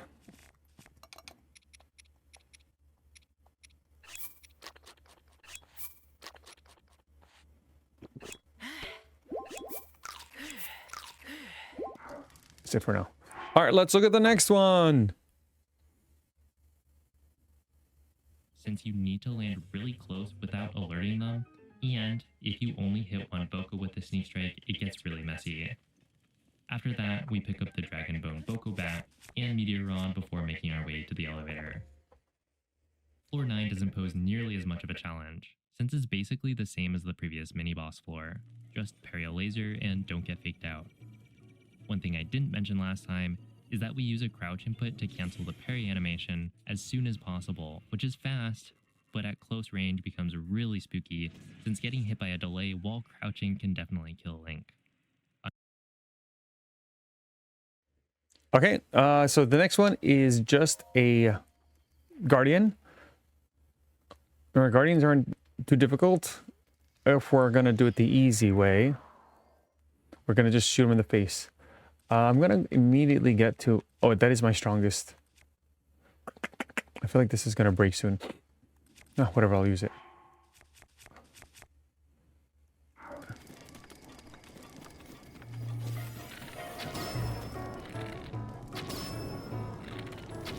Oh, okay, it's doing a lot of damage. So we're gonna use these things.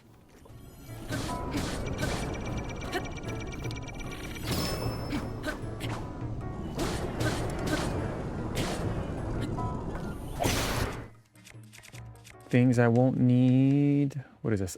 Another torch?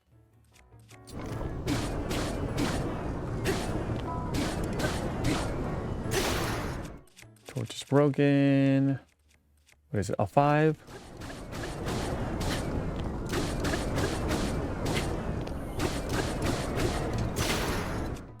And also when they break, it stuns them, so...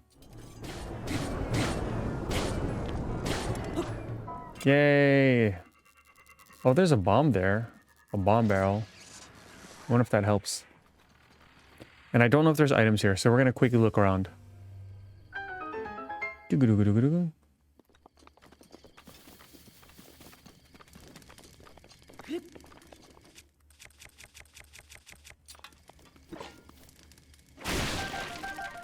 Arrows are nice.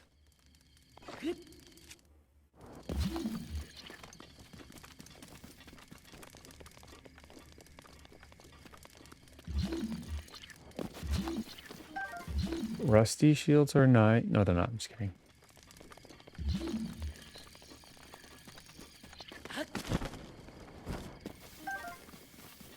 See, the rusty weapons came in handy after all. Another torch. So did the torches, so I might as well pick it up. Alright, let's go to the next one. So far we're doing okay, except that one problem that we had. Another way to cancel animations is by swapping equipment with the quick menu, but doing it too early will still result in a very dead Link. Floor 10 isn't actually the break room yet. Instead, we have the rematch from the Typhlo ruins. This Hinox has wooden shin guards, so we use the Meteoron to get those burning and pick it up. This sets up for a really easy headshot as the Hinox gets up, and with the shin guards out of the way, we can spin to win with the Dragon Bone Boko Bat until it dies. It's a bit late to mention this, but we typically spin facing away from enemies to get double hits on every spin. It drops a Thunderstorm Rod, Knight's Broadsword, and Knight's Bow. Sorry, he's going to talk a little bit more. Really useful. The Thunderstorm Rod gives us elemental damage, and the Broadsword and Bow are just strong. And now we have the break room. Okay, so for this one, we're going to do the same strategy. We're going to attempt the same strategy. And we'll see what happens. I forgot how many hits. I think he did like 3.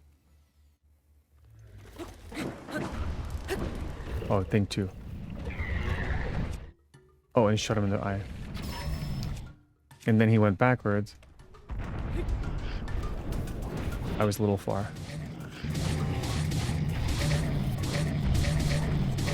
Okay, run away. Also, I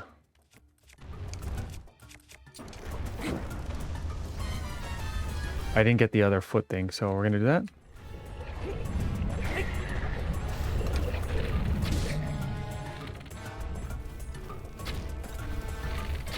Oh, fine. He's turning around. Oh, I got too close. No.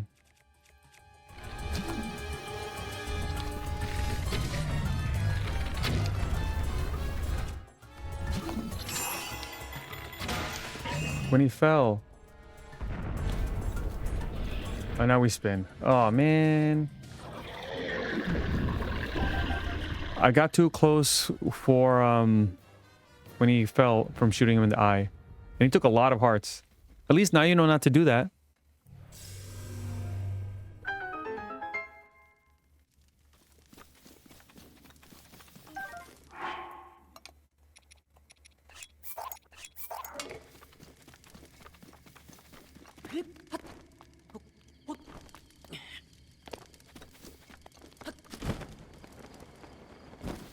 I don't remember if there's any other items, so we're gonna just... Yeah, there's some here. Oh, just a torch. This is about to break, but I can throw it at something to do some extra damage. More arrows. Arrows are good.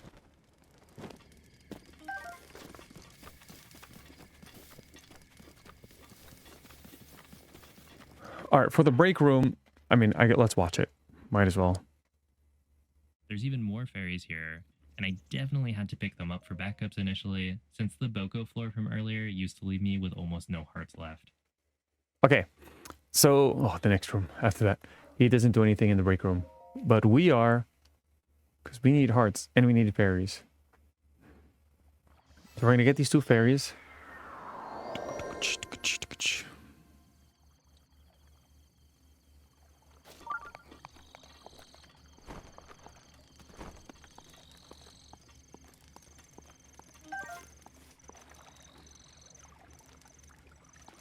Thanks, Neil. We're gonna get these two fairies. Oh, this one's being stubborn.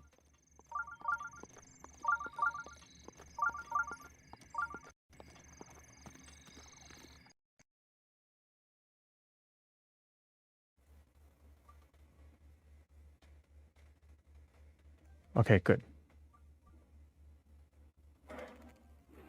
More cooking.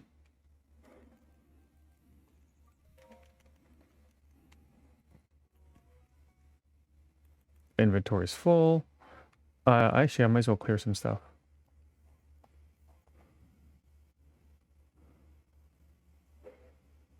Oh, whatever. End audio? How? Okay.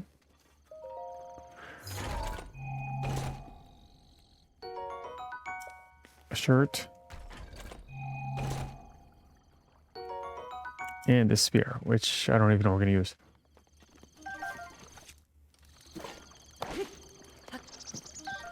It's my habit to break the tree, but you don't need to. Indoorish rooms. And we're going to go fishing. Oh, crap. Nice throw, Link.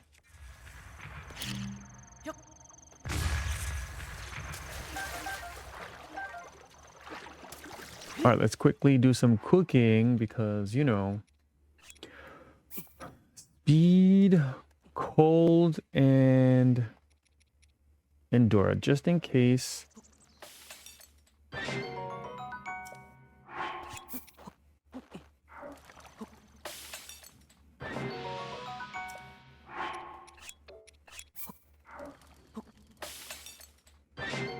Just I wanted to make sure they all cancel out, just in case. Oh, the defense. Shoot. I need to cancel the defense. I can't right now. I'm gonna leave the defense. I need to cancel the defense with something else later on. Or I keep it and I can use defense later. Oh, and again, if you want to cook wood, you can. That's the only use for them. Actually, there's another use for them. I'm thinking if I get 4 wood, I could use it to create an updraft later for whatever reason. Just throwing it out there. All right, let's eat though.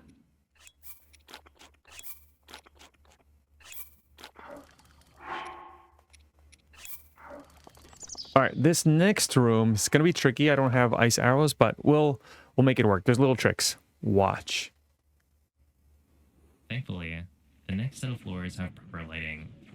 That's Oh, I because guess we're bomb inside arrows. The shrines killing guardians. Floor 12 is what makes getting 10 bomb arrows so fast, since each mini guardian dies in a single bomb arrow, whereas any other arrow types require at least 2 shots to kill, one of which needs to be a headshot. With 6 bomb arrows, you have enough for this room, but spoiler alert, there's more later. Floor 13. Okay. Now I'm thinking if I want to use the bomb arrow strategy, how many? Because again, you can save it. You can try to fight them. Regular arrows.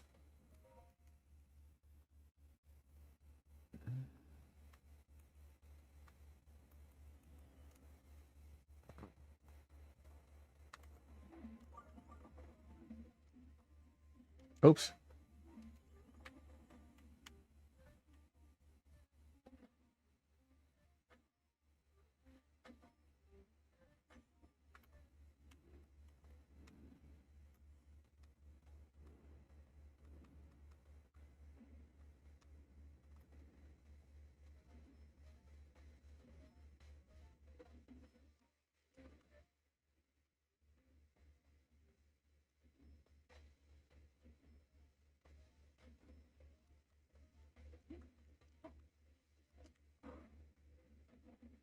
I missed.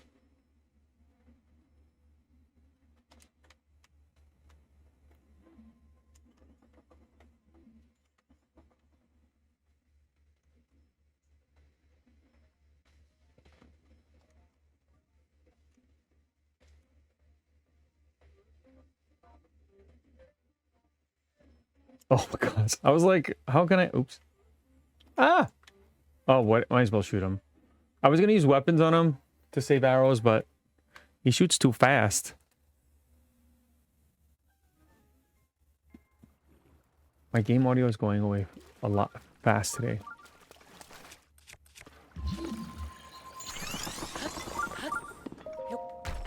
Interesting. I gotta figure out why. Hope it doesn't affect the walkthrough. I have an idea of what I can do, but... Alright, let's watch the next part. Oh, this part is going to be tricky. I'll see what I can do. Is kind of interesting because the way we have the camera facing as we run towards the back consistently alerts all the scouts and brings them together for faster kills, which we use the giant metal cube for. This strat uses gyro to violently move the giant cube, which deals massive damage to enemies because of how massive the object is. This is the same strat Master Mode Any % uses to kill the Great Plateau Lynel, which you should definitely check out if you haven't already. So for this strategy, it's a little tricky. I think if you have ice arrows, I would suggest trying to use those ice arrows. But for now, I'm going to try to use shock because I want to stall them a little bit.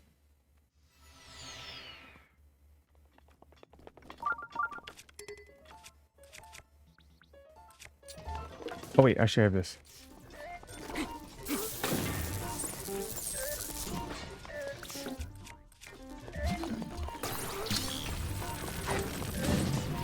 Oh, okay, that was a lot easier than I thought. Did he whistle to get the other ones to come? Because I just ran. I just swung it at him. So that works.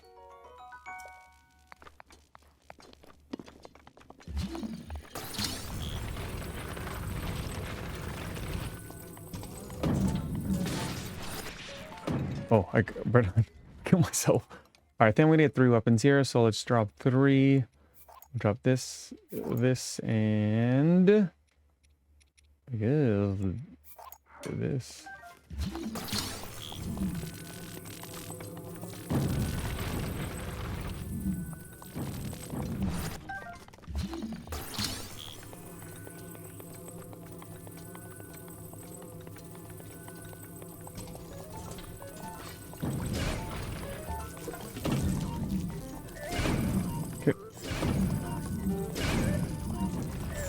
Ah!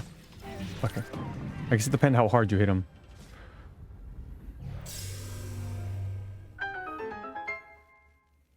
All right, so that wasn't that bad. I thought it was gonna be harder.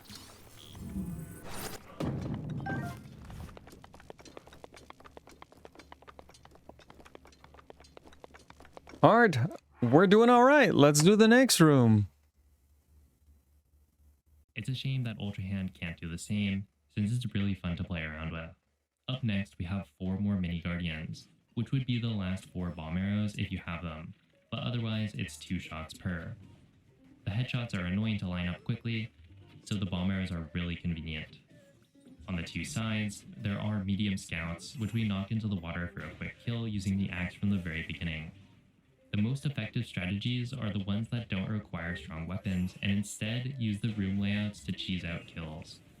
Stasis Plus makes this easier to line up, and if you watch 8:15, there's some way to manip the scouts to group together, like the gyro block room from before, but I never actually figured it out. In my defense, practicing the later floors is annoying since there's no training mode. Okay, let's do that one. Again, I want to try to. So he's doing speed runs. So we're gonna try and get a little more creative. I guess we can now use. We can continue to use this 25. I'll use regular arrows, and I'm gonna use Cryonis.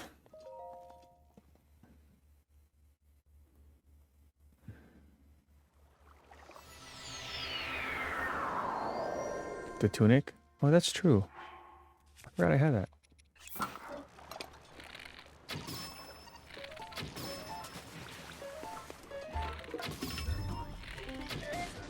Oh, actually, those guys don't... Okay, those...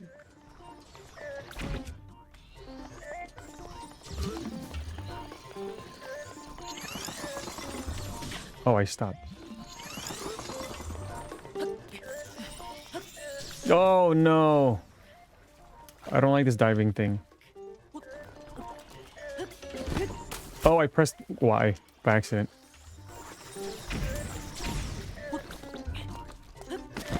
There you go.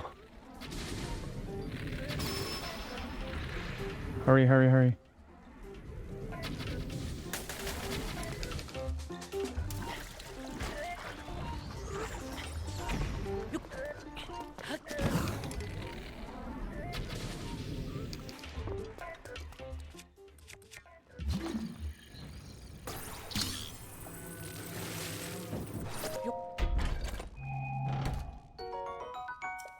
That looks nice.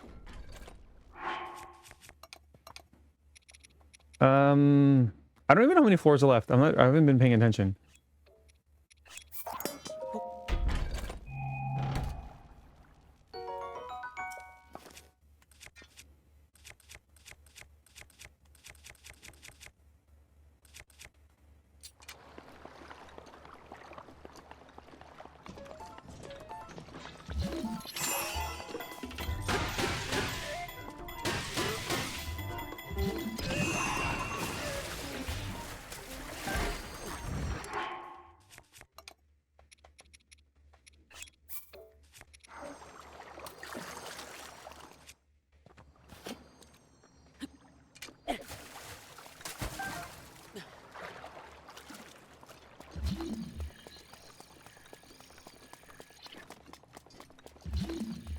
I don't remember if there's any other chests.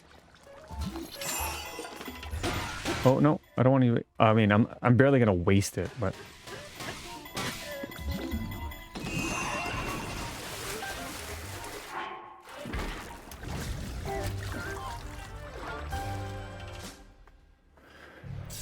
Yay! What the?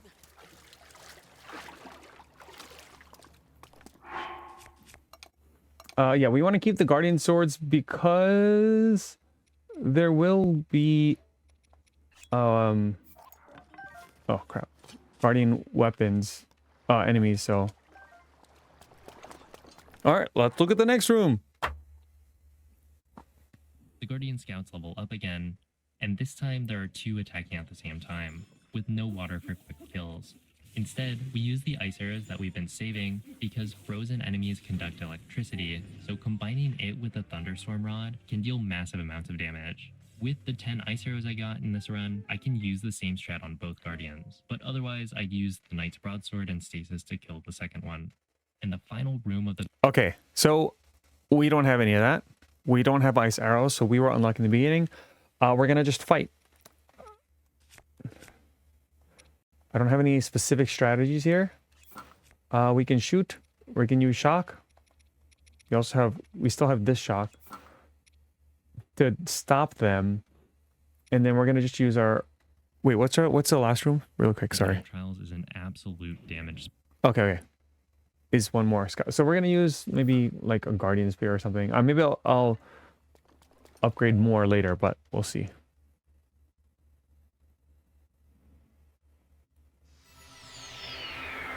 Oh, I remember one strategy. Hold on. I already see it.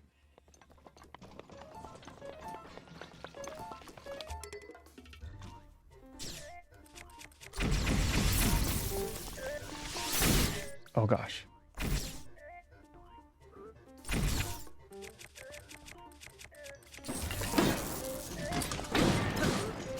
Ouch.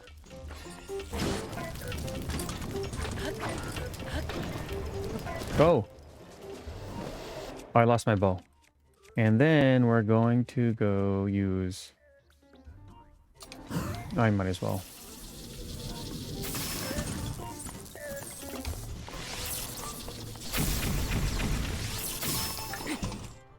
And then...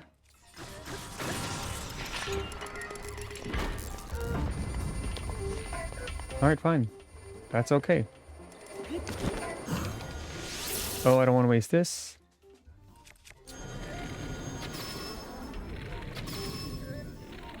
Okay, we are done. Alright, next is the last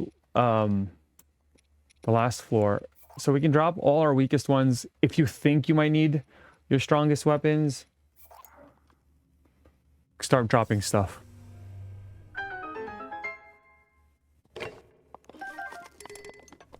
Just in case. And that's a sword plus, which is also good. 32, 20, 20, 14.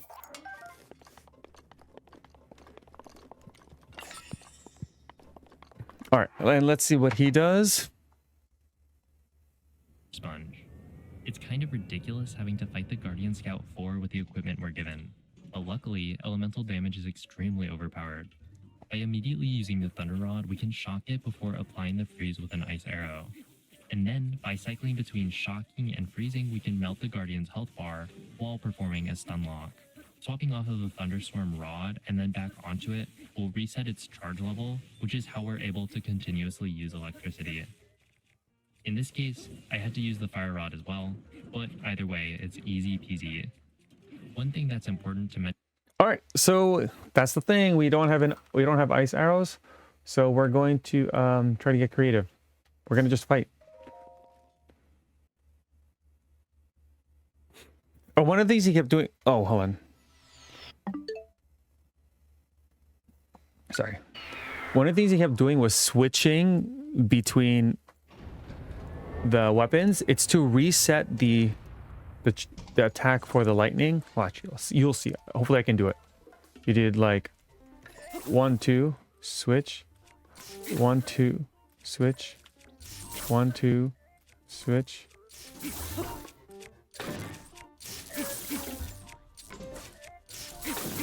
Oh, this is nice. I've never done this before.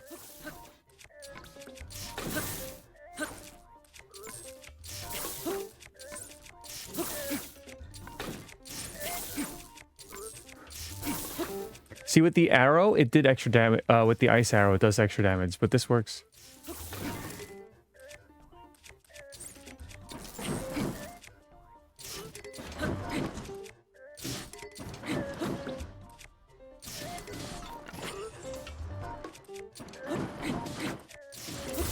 Oops.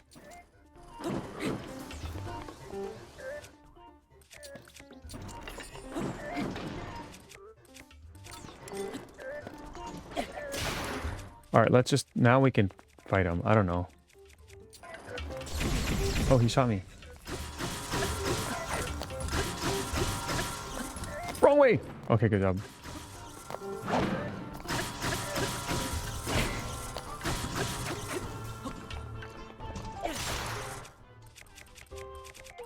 And let's go. Game over.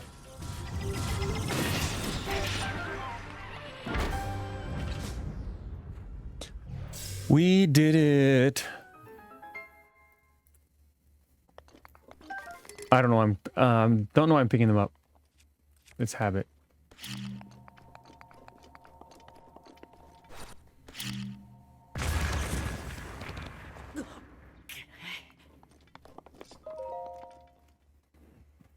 And then for speedrun's sake, we're gonna wind bomb. Ooh.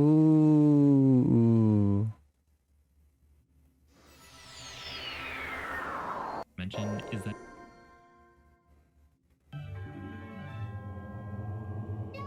Hello, David.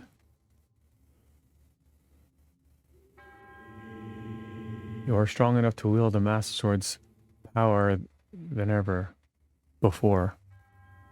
Courageous hero chosen by the blade.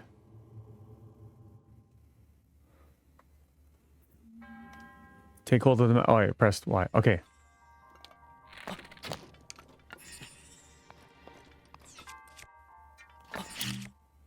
I'm dead.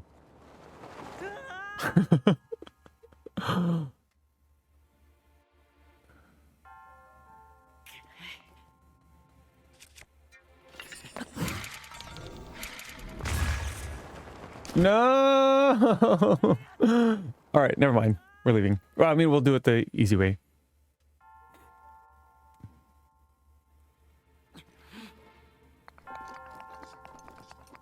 I'm not as cool as they are.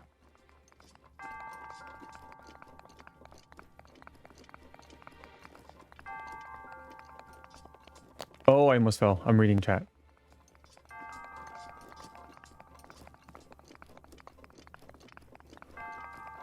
Let's go.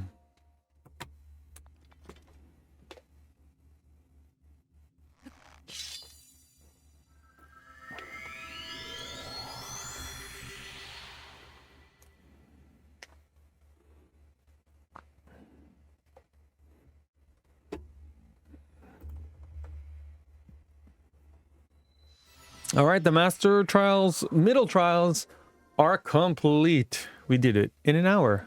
How nice.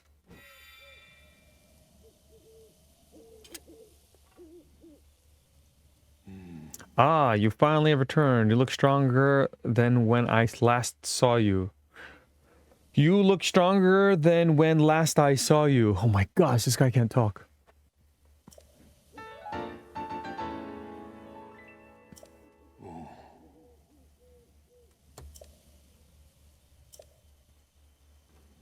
Okay, next we'll be doing the final trials. Save. End recording.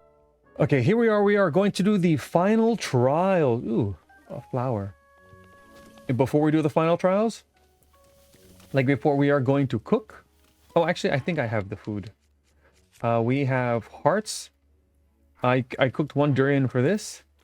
Then we have stamina. Not necessary. Actually, I'll cook the stamina. Just in case. Stealer, hello. For stamina, we're going to use 5 and do our carrots. This is the only way to get 2 full stamina wheels.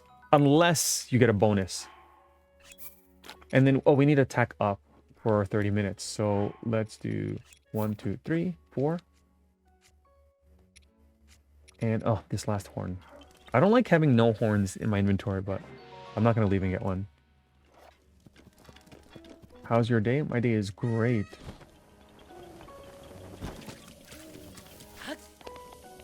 Alright, now before we go, we are going to save. And then we are going to eat. The reason I saved and then ate was in case I quit or something comes up. I'm not wasting this this food. So we're gonna eat. Now we have attack for 30 minutes. Okay, the way we're going to do this is we are going to... I probably should have started with this. We're going to watch a speedrunner do this so we can see speedrunner strategies, but we're also going to mix it up with normal person strategies. So it's not like, obviously the speedrunner is going to be very fast and just skip things and do some advanced combat stuff. We're going to use some of that, the easier parts of it, and then we're going to use the try to do the normal person kind of strategies. Okay, so first let's watch for floor 1. The main floors vary a lot, so while this has the largest number of floors and the most variety, a lot of the gimmicks make it pretty easy. For instance, the first set of floors is all about stall enemies, which die in one hit, so the strength of your weapons doesn't really matter.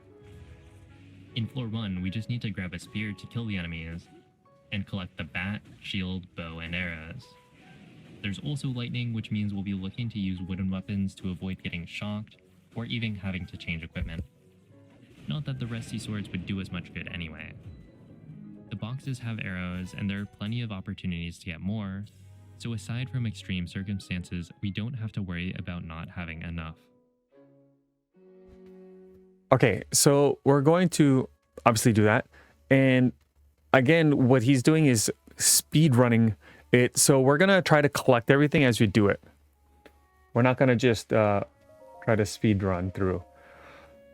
The thing about throwing the bomb, you have to be careful not to obviously bomb yourself. For the first one, but like you did, we're going to throw a bomb at the first one, and then we're going to grab its spear.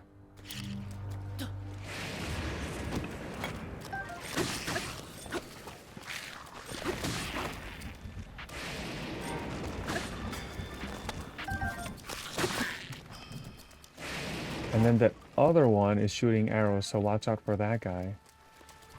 Oh, watch out for that lightning that's about to hit.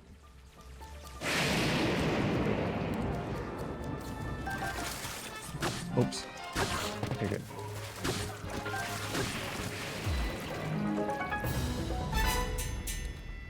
Okay, and obviously, like I mentioned earlier, there will be, there's lightning. So watch out for the metal weapons. Is there a big metal weapon? I don't want to use like that one. Okay.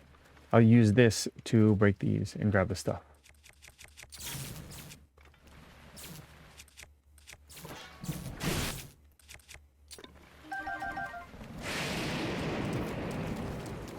I'll grab this. And grab all the weapons that we can because we are scared of everything. Granted, these will break, but you could at least throw these at the enemies to do extra damage, even though they're stalled in the beginning. All right, next room. Let's go. Will I say hi to you? I said hello. Floor 2 starts with a whistle Hello, to Stealer. alert the keys so that they target Link and are easier to hit with arrows. When they're flying randomly, it's a lot harder to hit them compared to when they fly in a straight line, and there are plenty of opportunities to get more. So aside from extreme circumstances, we don't have to worry about not having enough. Floor 2 starts with a whistle to alert the keys so that they target Link and are easier to hit with arrows. When they're flying randomly, it's a lot harder to hit them compared to when they fly in a straight line towards Link. Then, inside the skull, there's a bunch of stall Lizalfos, which we blow up and then clean up with the spear. My favorite part is that the spear auto-aims on the rib cages, so even when the heads are on the ground, it can take a few tries to hit them. But you can probably see why I'd say it's a mixed bag, because while there are some hard rooms coming up, the stall... Okay, that one wasn't too bad. So whistle for the keys and then shoot them in the face. I have 10 arrows. I'm going to use this. Hopefully this won't get them. Won't get Link. Actually, do I need to whistle? I guess I do. They're already like, I can see them coming towards me. Okay, cool. Alright, we're good. So the thing here, these are stalls. And he blew them up. I don't want to blow them up. Yeah, we're good. Okay. Oh, there was another one. I didn't know. Oh well.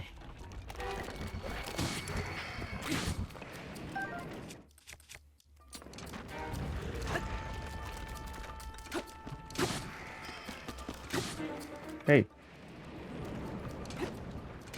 What the? Alright, cool. Because I want to break this.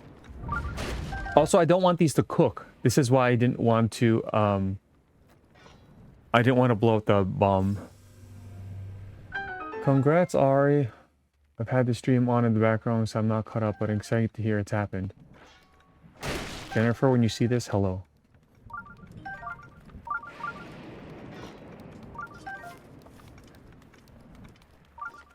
Let me take this off.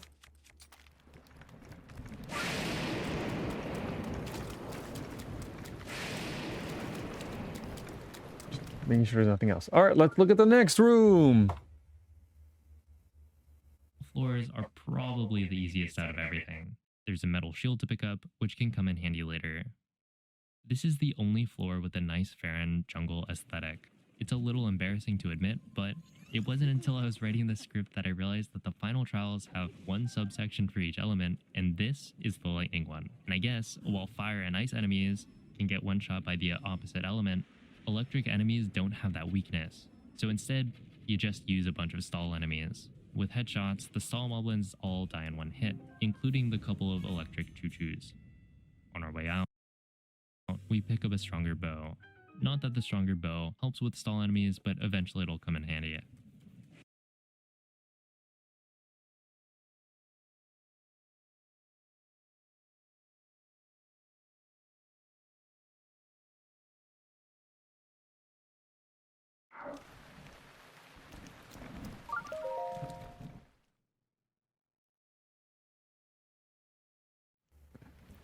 Okay, so for this room, good job, Neil. It worked. For this room, it wasn't too bad. He used Cryonis to get on top of this thing. He did a little jumping thing, which is not necessary.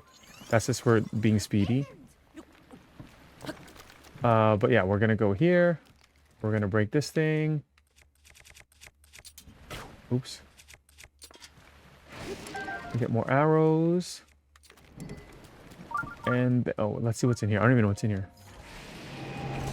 And then he did some fast shooting, so we'll see.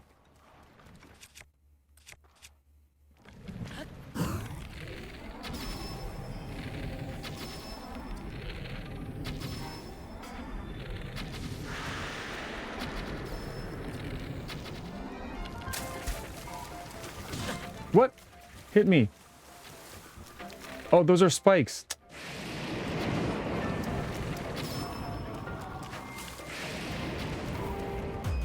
I didn't even see those spikes. All right, good. And we're going to take these weapons.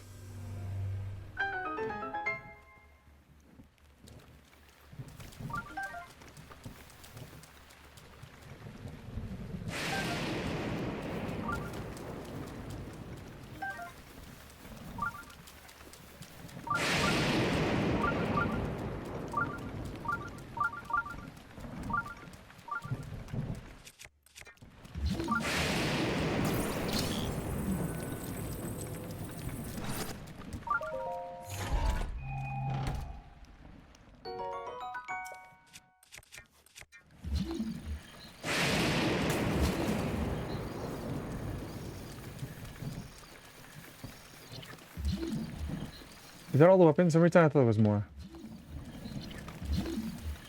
I guess we can go. So my son's playing, right? And one thing he does with Cryonis, he uses Cryonis, and when he's done, he always cleans them up, which is kind of cute. He always has to turn them off or break them. All right, next room. This next floor is also really simple, but it's kind of annoying. The stall goblins ride towards Link, which is convenient since we're trying to snipe them all. But sometimes not all of them approach at the same time, and the one that has the weapon we want doesn't always ride up with the rest. I tried whistling to make their movements more consistent, but I couldn't find anything that worked perfectly. Then we have to run to the other side to alert the archer stall goblins and headshot them as well. This has the same problem with alerting them all at the same time, but this time there's an added bonus of lightning striking when you're trying to aim the bow. It's actually pretty fun to try and aim while the camera shakes, but during a run it's a bit frustrating. At this point, I'm running low on arrows, so I break the crates for some more. Okay. Look at his Link with his hand moving over there. All right, so we saw that we do Cryonis and shoot them. Do we have another bow? We have one bow. Let's go. I've been making Christmas movie for a friend. Has taken so many turns.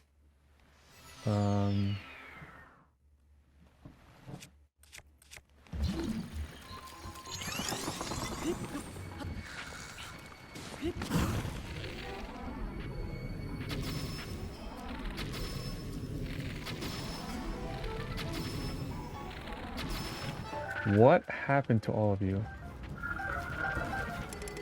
Okay, let's grab some weapons here.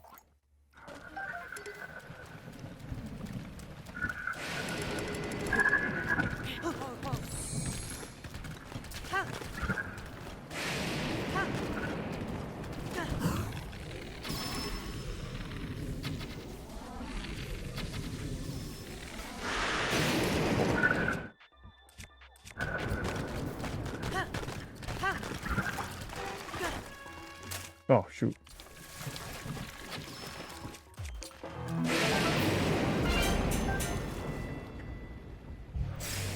Oh, I gotta show you this gift wrap that I bought.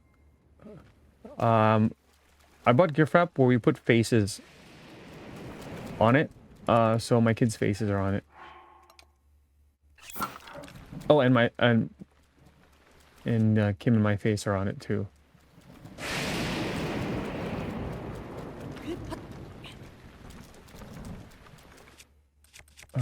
What can I break it with? Nope, that's not breaking. Oh, good.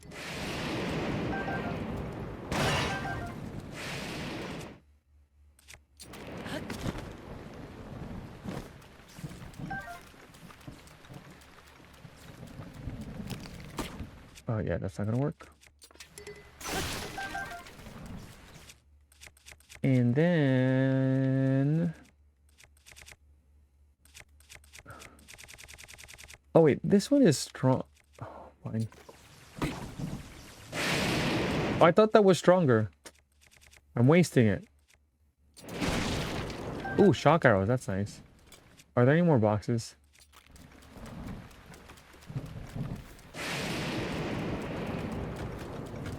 Here.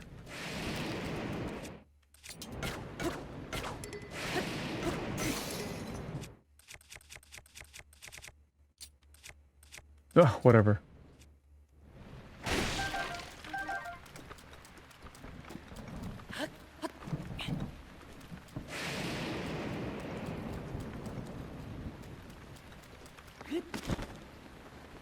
Okay, let's do the next floor.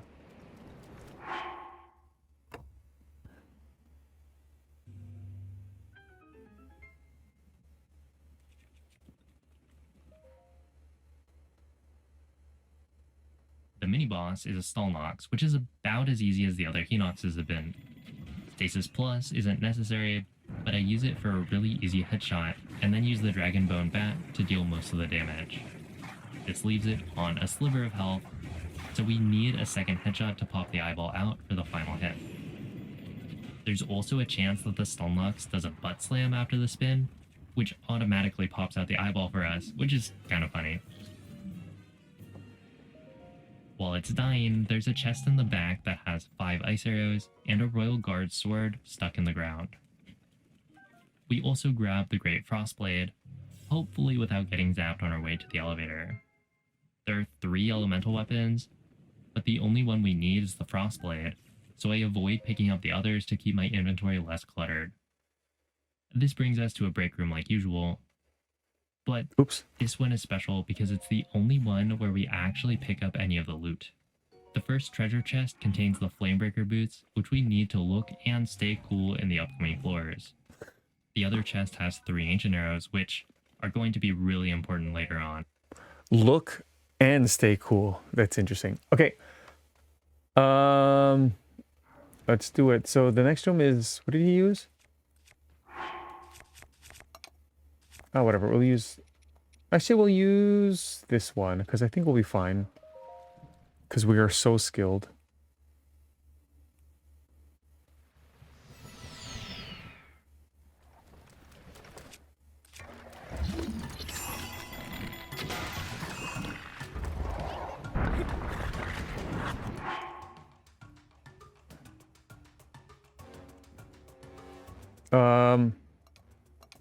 So I stasised him, I shot him in the eye, and now we're spring attacking.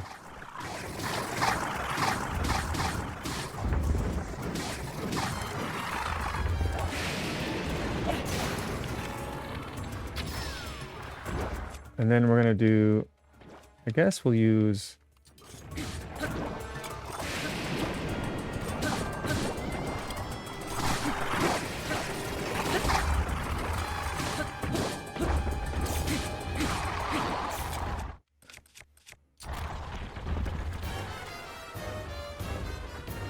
Alright, don't stay close to him, like, because, like I said, there's lightning, so it's already conducting electricity, I can see it.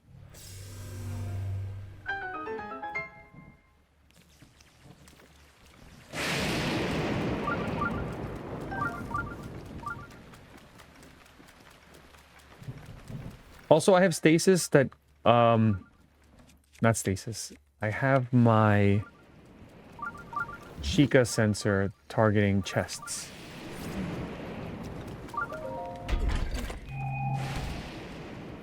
You know what? My wife was talking about wanting to get a sewing machine. Where'd the flame blade go? Oh, there. Dang, what for? Oh my gosh! I knew I can get it on time, but, yeah, that was a bad idea. Anyway.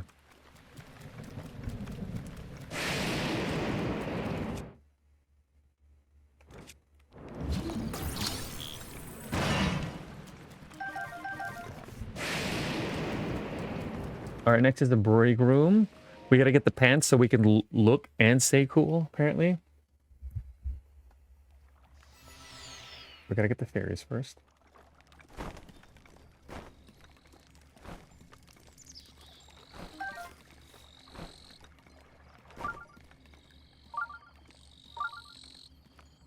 Got a double axe. I think now we're good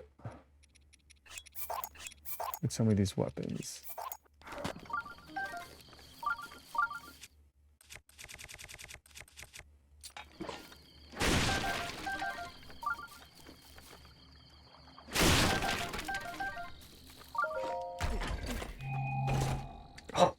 Also, when my son opens a chest, he purposely takes off Link's clothes so he can see Link jump. Hurt his foot.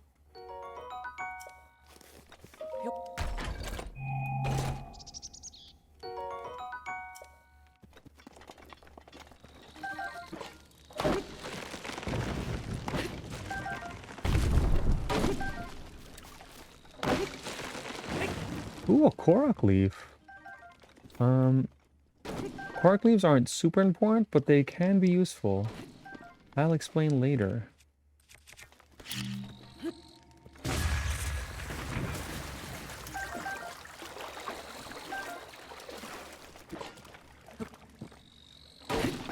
I mean, unless you watch me do the beginner trials.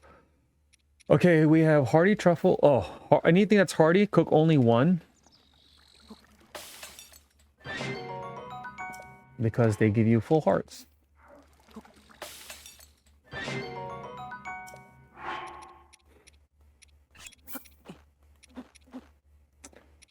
I'm not going to want armored, so let's...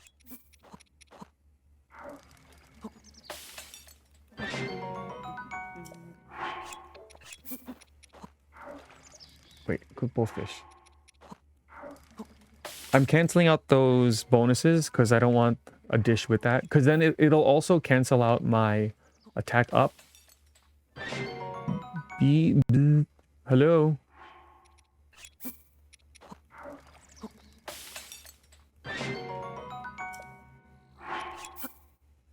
And this attack, I'm gonna save it. Maybe I'll use it later for when I actually get attack. Maybe I need to refresh my attack up. Whose birthday is it? One of our mods, one of our very frequent viewers just had a baby. So this is a real birthday, a day of birth. All right, moving on. Let's see the next floor. Turns out giving the player a chance to delete any enemy in one hit is useful. Now, I lava this section of the run because there's only 3 enemies that we don't kill with one hit. Floor 7 uses bombs and one of our last wooden weapons to finish off the Choo-Choo, Peblets, and Octorok. The next room requires ice arrows, so I equip those before entering the elevator. Okay, so this one's gonna be easy. I'm gonna just use the bow though. I'm not gonna waste my weapon. I'm so used to seeing Nico in a hat, I didn't even notice. That's so funny. I gotta take something off. Oh. Oh gosh.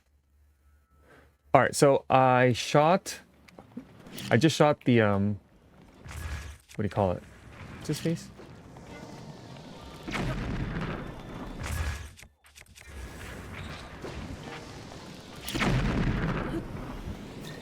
The Choo-Choo.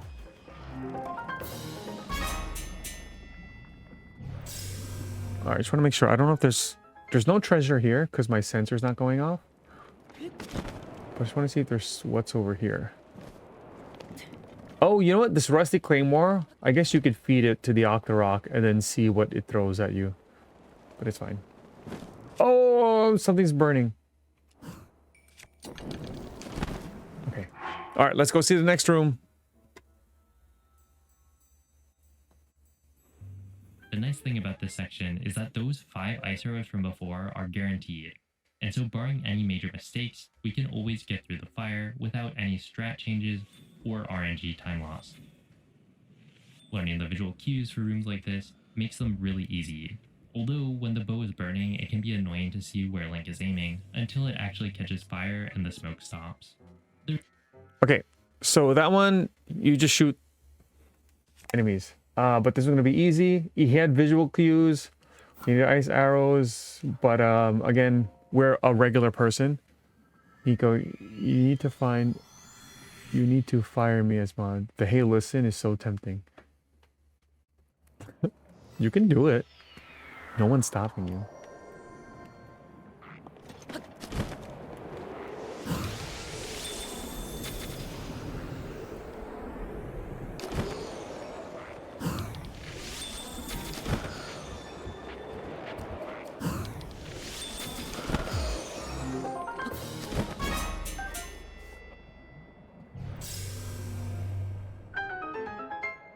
I mean, you could use it to... You can use it whenever you want. It doesn't have to be. You can use it just to get my attention, and that's fine.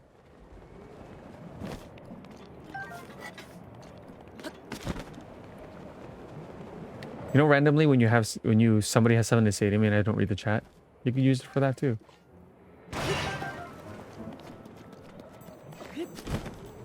Alrighty. So we see, even though these final trials are longer, it's fairly easier because the weapons they give you. There's always a backup though, since we have the Great Frostblade, so even with a missed arrow, things can be recovered. The next floor has 3 fire enemies, which we use a combination of ice arrows and the Great Frostblade to take care of. The Wizrobe drops a meteor rod, which we pick up because it shoots fireballs, making it more useful than other fire weapons for longer distance combat.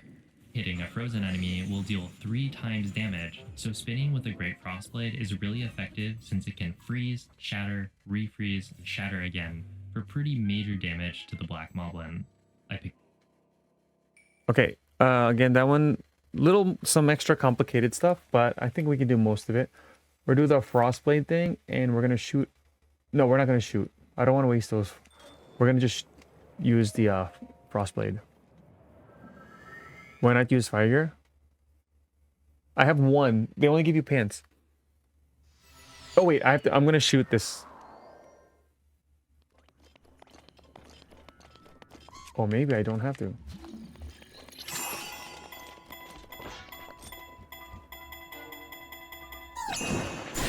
Oh, he almost shot me.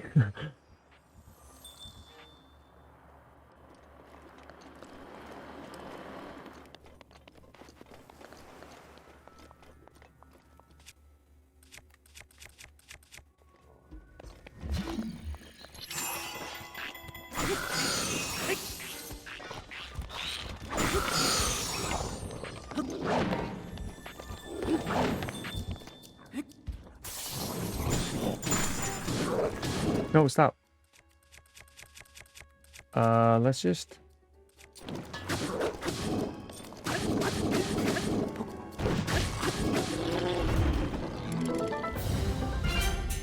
Ding, ding, ding. If it takes time... I put on... Don't worry, I'm wearing pants. Guys, I'm wearing pants. Sometimes I don't wear pants. Right now, I'm wearing pants. I guess I don't need them anymore.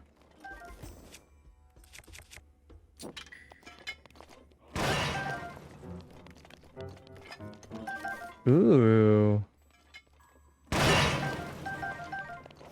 So we have those Royal Guard weapons. They're not particularly durability strong, but they are strong in attack. So you could use them for like to do major damage to some enemies.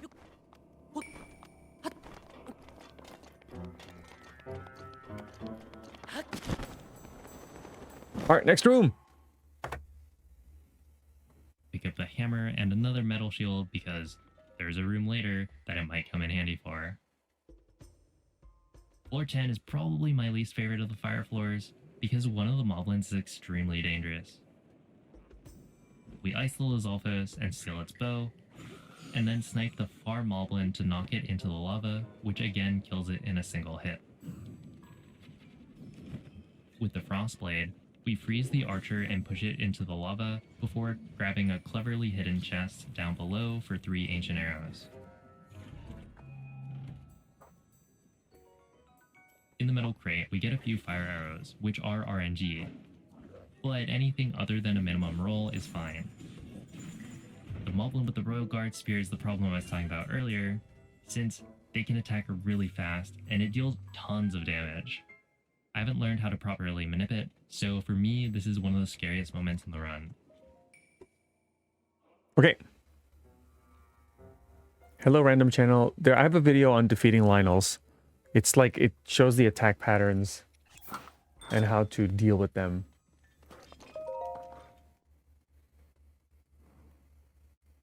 Okay, so we're gonna do the first one to the right.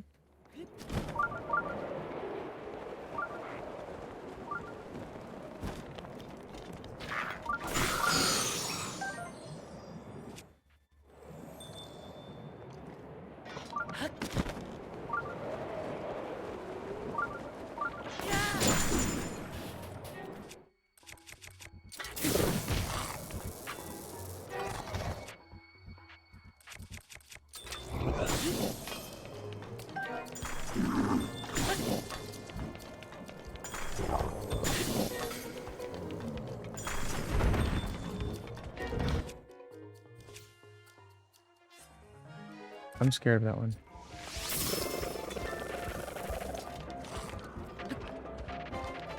Where'd it go?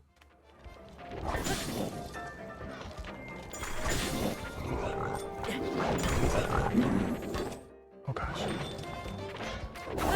Oh gosh. Oh, I got really close to him. That was my fault. Okay.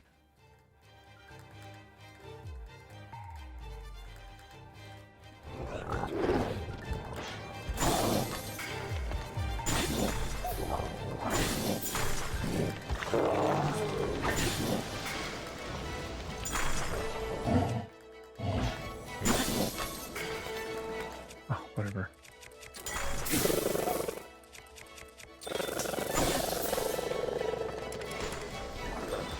Oh, he survived.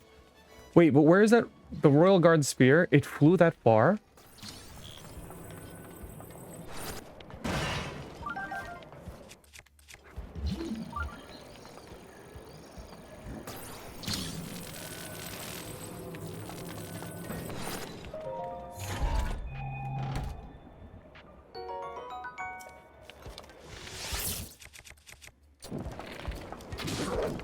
Oh gosh, fine. We're fighting.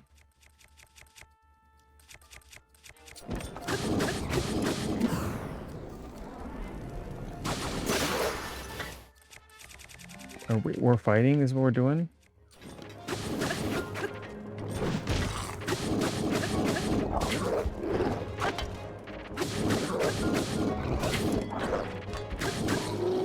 Oh, he still kicked.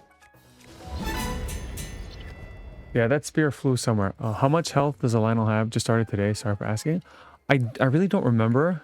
I think they're all... No, they're not different. I really don't remember. I'm sorry. Where did it go? Anyway, I was hoping it was low and like high enough that I can see it, but...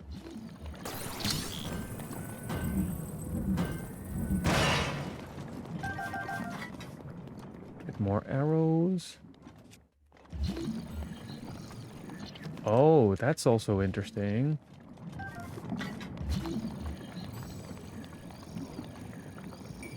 So I'm thinking I might see it in the water.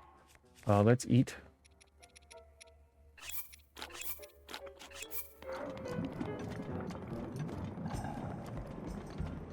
How much do Lionels? I don't remember. You might be able to look it up, but I wish I knew off the top of my head.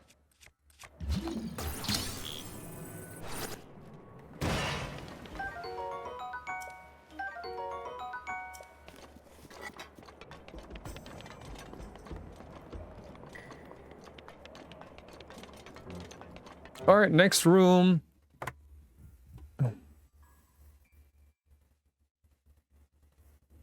And that brings us to the Igneo room. Fortunately for us, that doesn't change the game plan at all, and it's just as easy as the Luminous Talus from the very beginning. We wake it up while also putting out the fire using the Frost Blade, so that we can climb on top, being careful to not fall off as it stands up and spin with a hammer. This time, we do get the extra damage multiplier. This only takes a single spin, and with Link turned around, we get double hits to make it super fast. I'm sure the Talus would deal significant amounts of damage if we ever got hit, but with these boss enemies, it's easy enough to avoid that it's never really happened in a run. Okay, I'm gonna try to not get damage. So he did risk the damage by getting on top of him while being burnt. So we're gonna wake it up, and then we're going to cool it down, and then we're gonna get on top of it. Also, you have these things. Right? Yeah, okay.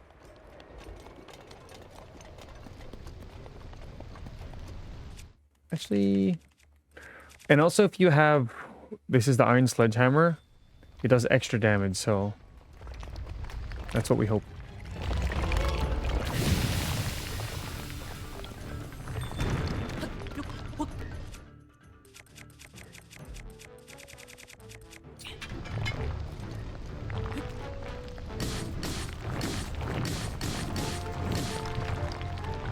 Oh, I stopped. Oh, gosh.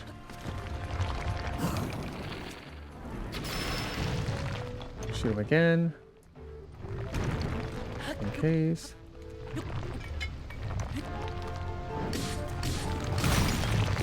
There we go. There is a crate here.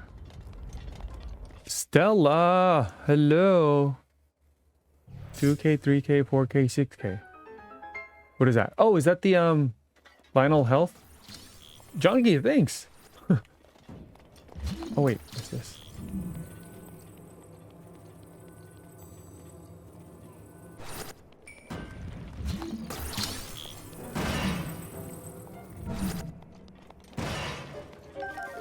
Lots of arrows.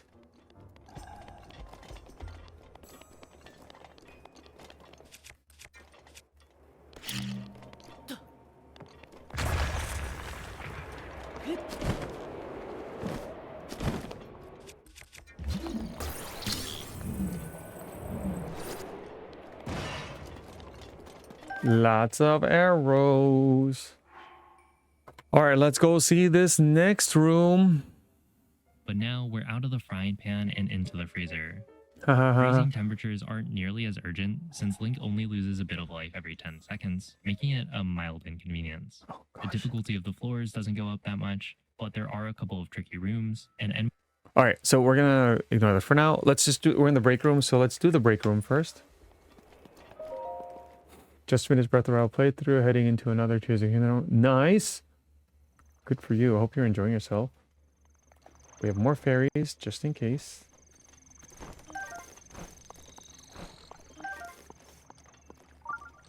Blum, blum, blum, blum. Oh! Sorry, I got scared. Spicy pepper. We're gonna still use these.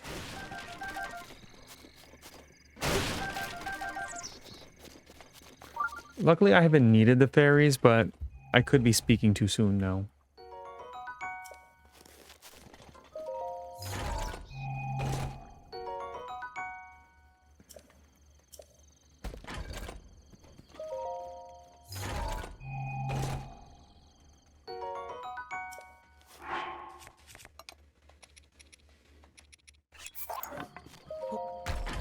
All right, we now have a lot of weapons.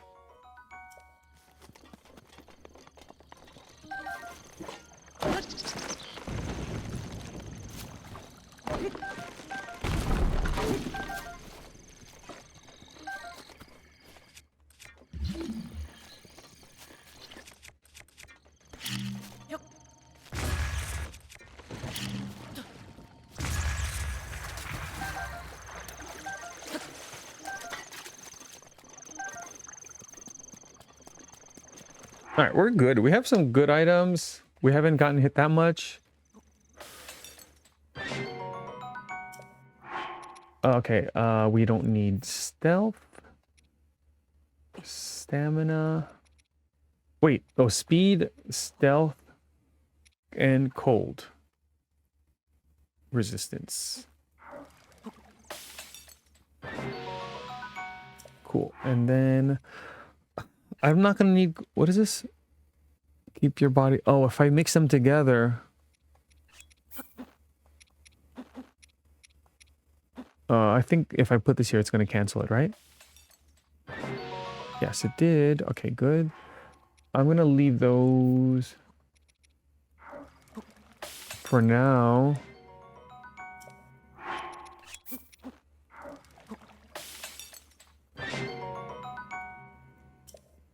Like, hold on. enemies are starting to get really strong. I think I was supposed to eat these. No, it doesn't matter. I have to deal with the, I do have to deal with the cold.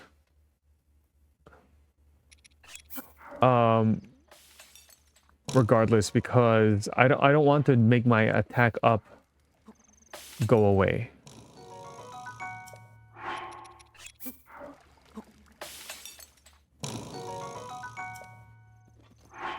All right, so I think we're fine.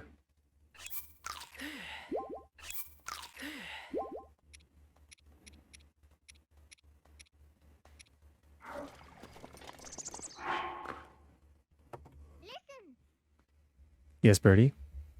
Hi, Birdie. All right, let's look at the next room. Floor 13 starts with a snipe on an ice choo-choo in the back. Sorry. These are starting to get life every 10 seconds, making it a mild inconvenience. The difficulty of the floors doesn't go up that much, but there are a couple of tricky rooms, and enemies are starting to get really strong. Floor 13 starts with a snipe on an ice choo-choo in the back, which freezes a group of Bokos as we bomb the ice pebblets. Then we shield surf our way over, and because the freeze lasts so long, we're able to easily deal with each Boko one by one. The silver one survives the hit, but since it didn't notice Link, it sets up for a sneak strike afterwards. Between rooms, it's polite to swap on the meteor rod to stop Link from slowly dying. Okay, so yeah, also just reminded me. Meter rod, equip it to prevent Link from dying. So we need to snipe the choo-choo and bomb something, right? Let's go. I should put on a shirt.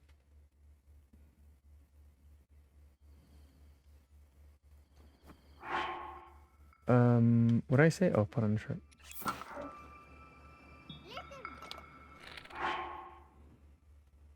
Thank you. It's working. It's working. All right. So I put on a shirt, and here we go. We're going to snipe the choo-choo.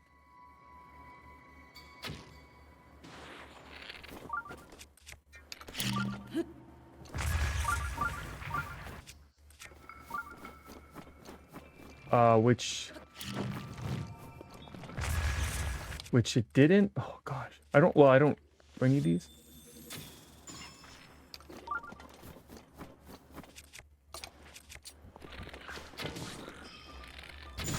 Oh, I shot the wrong guy.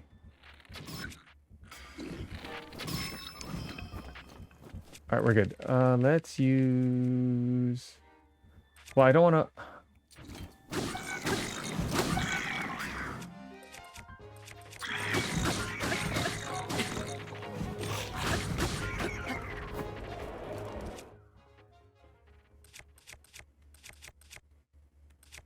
This one's silver, so it's still strong.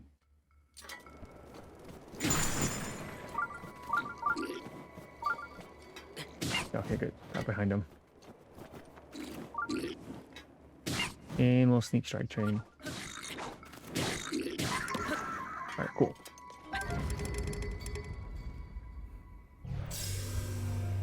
I watched the glitch videos. It's helping. Awesome. Happy to help. Happy to help. And it's nice to know.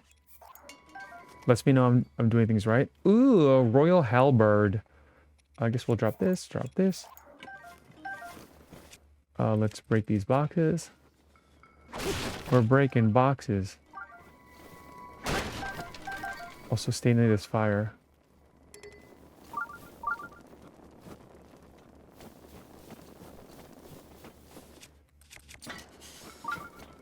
There's a chest somewhere.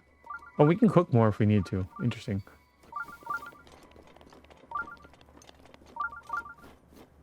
Oh, this might not be worth it though. Actually, I do have this. It's not doing much. I haven't used this.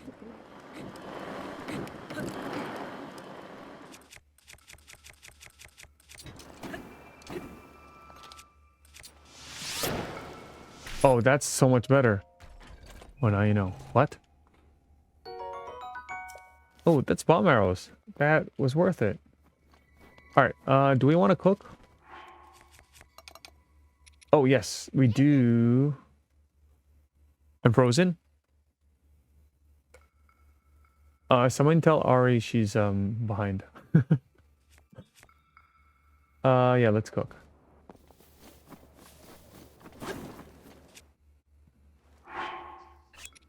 I don't need speed, and I don't need... No.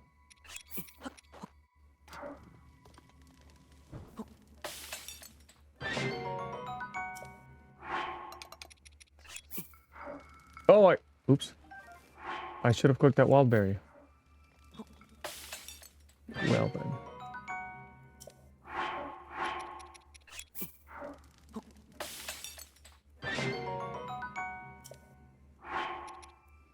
Attack. Oh yeah, I have two. See, now I have 3 attack stuff. We're gonna save that for later. All right, let's check the next floor. We're doing a good job. This next floor is really cool, and not just because of the temperature. We whistle at the start to alert all the enemies, and then immediately throw 3 fireballs with a meteor rod to clear out the 3 ice enemies at the bottom before sniping the golden moblin at the top with an ancient arrow. This is the first golden enemy, and with how much health it has, it's a lot more efficient to delete it than it is to kill it normally. The archer goes down in 1 headshot, and then we surf towards the chest encased in ice to collect 3 ancient arrows. And to top it all off, the last 2 Bokos come down from their posts because of the whistle at the beginning, and with the last bits of our Royal Guard sword's durability, we take them out.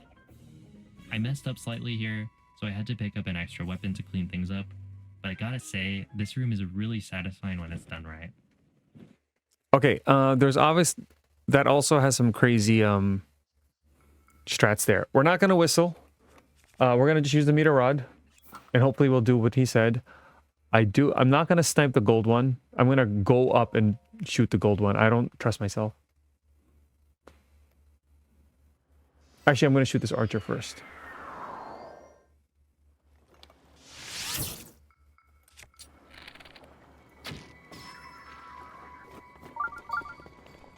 Oh, what?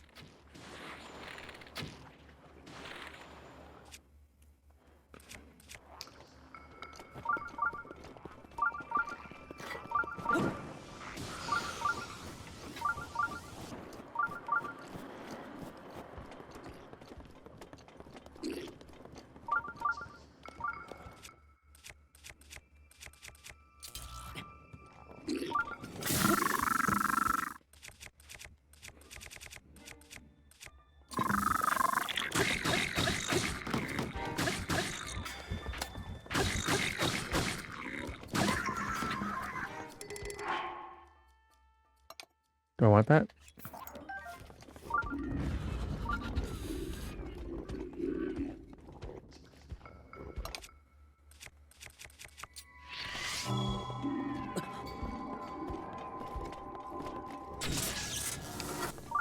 Okay, definitely worth deleting.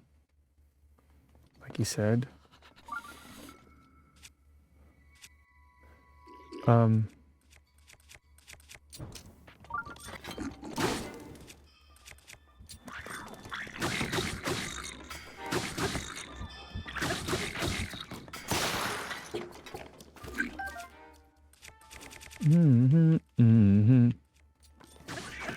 Alright, we're good. Let's go. 22 days till I get... Ooh, that's exciting. Oh, Switch 2 is gonna have some good business this year. This time. I've completely forgot about Christmas. I didn't forget about Christmas, but I didn't think about Christmas and what do you call it? And the Switch 2. Oh wait, I gotta put this meteor odd. That's a lot of bows. More arrows and a meteor rod. And these are basically probably the best weapons you can get here. Okay, I don't need the quark leaf. And we need to go here. And we learned fire arrows are better. Oh, seriously? Oh, I missed it! Ugh.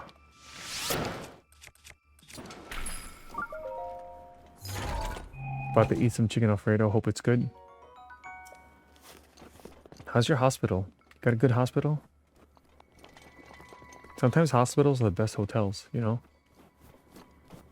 Alright, the next floor! Our next challenge includes an ice wizrobe, silver moblin, and 3 bokoblins, one of which is golden. Since we're in the snow, we start off with a shield surf towards the wall and climb it for easy bullet time. The wizrobe can be taken out with a fire arrow, and the moblin can be stunned with a second fire arrow, so that we can grab the royal claymore and sneak strike chain it. Then we pick up the blizzrod on our way over to the bokos, and use it to contain them while also increasing our damage output on the upcoming spins. This room is a good example of why I think the final trials aren't that bad. We're given so much strong equipment that despite the increased health and damage the enemies dish out, we have plenty of tools to deal with them safely. 3 bokos at once can be tricky, but not when we have a giant AoE freeze attack. Okay. Here we go. Alright, I thought I was frozen. Okay. What do we have to do? We need fire. And I guess it doesn't even matter. I'm gonna drop 1. I feel like I want this.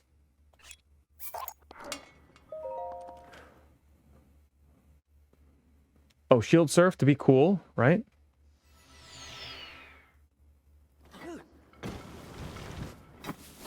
Climb.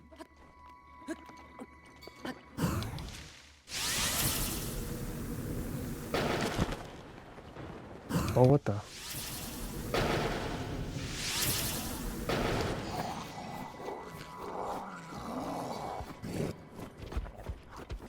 He didn't see me.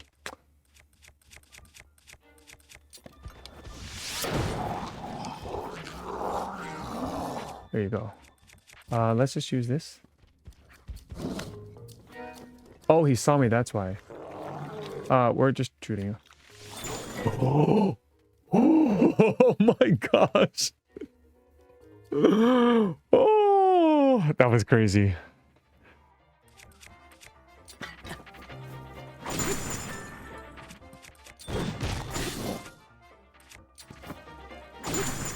What the?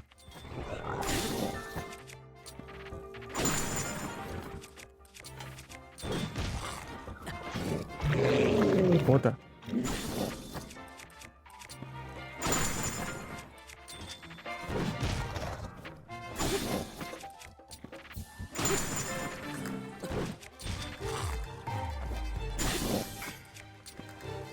I didn't grab it because I already had a weapon.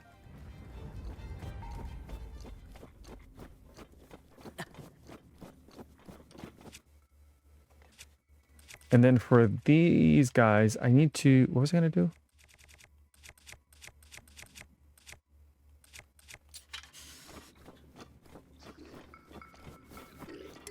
Oh, okay, that's what I wanted to do. I was like staring at my screen. Blizzard Rod is definitely like the best weapon in this game.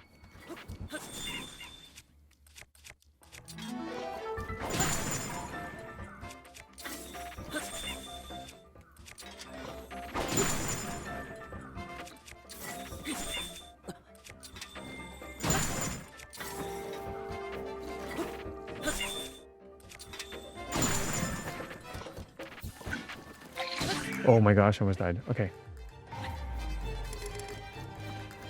Them, it doesn't even matter. Let's use, I think this one's fine.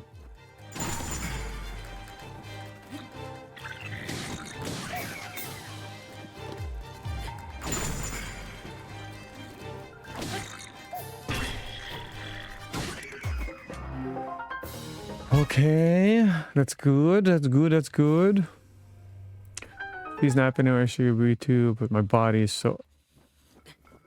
Yeah, Ari, if you can, you know. I mean, I'm sure you're doing your best to rest.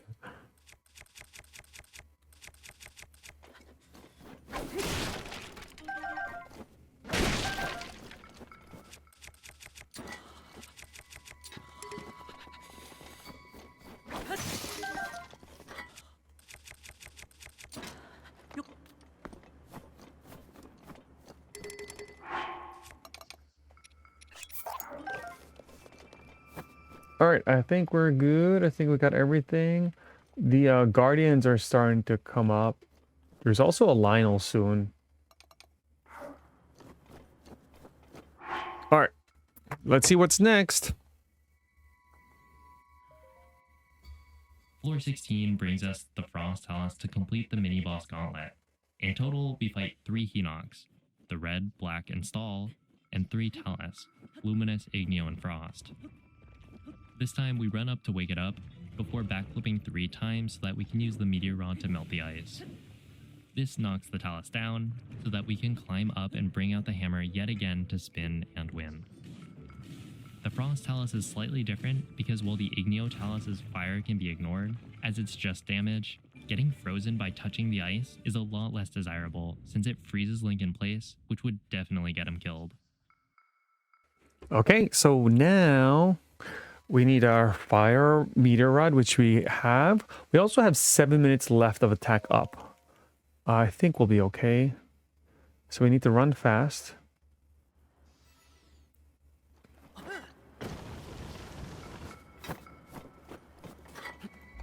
Well, I don't know what the 3 backflips are for.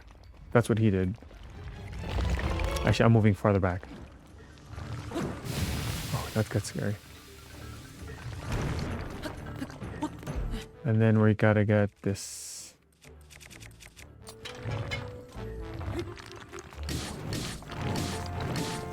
Spin to win.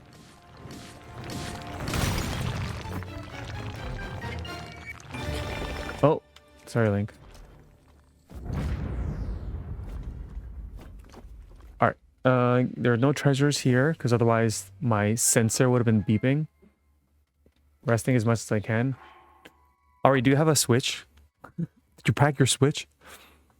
All right, next room.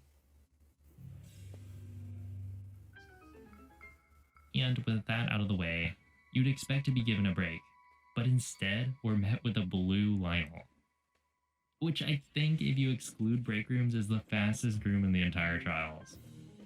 There's just no world in which we actually take the time to fight it fair and square, when we're given so many ancient arrows to use.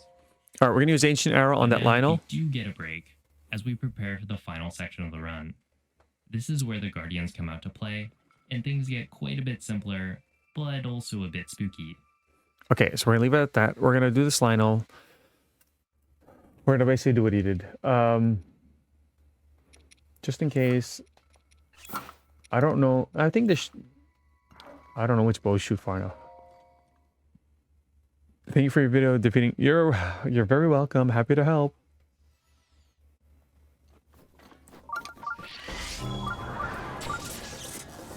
Oh, there is a chest here. Let's in there. Let's go see. Yo, I was looking for some background with your studying. I came across the stream. I used to watch you a lot back in the day. Back in the day. Still grinding, I see. You will get there. Trust. That's very kind. Thank you so much. I appreciate that. I'm trying my best. YouTubing's not easy. You can't. You want to do it for fun, but you also need to be able to do it for some kind of living, because I can't commit all the time in the world. So we're gonna do this break room, but thank you so much. I appreciate that.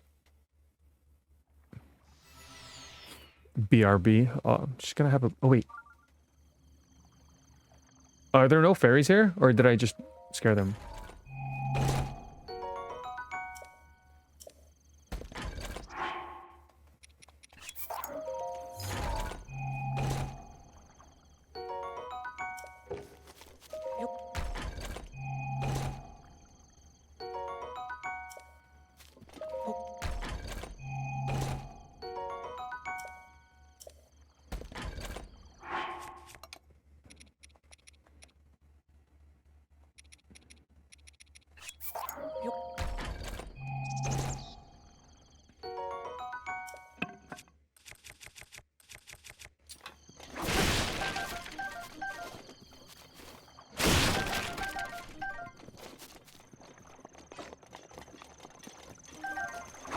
Oh my gosh. You see those fish? They're really helping you in this trial. It's supposed to be the final one, but they're really helping you with these fish, especially. Hardy bass? Crazy. I remember, if anything hardy, cook it by itself. This gives you full hearts.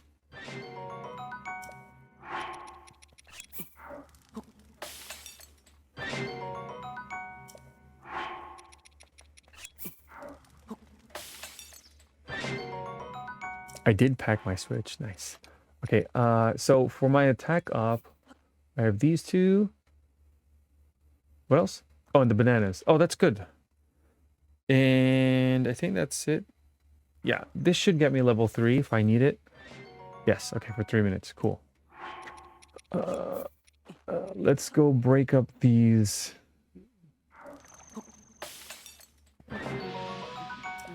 bonuses. Yeah, good. So again, I don't want the bonuses because I don't want it to take off my attack up when I need it.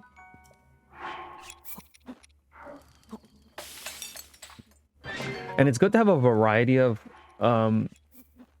food, because like, what if I only wanted to add 3 or 4 hearts? That's why I've been doing some random amounts. Okay, we're good to go. All right, let's fight some guardians now.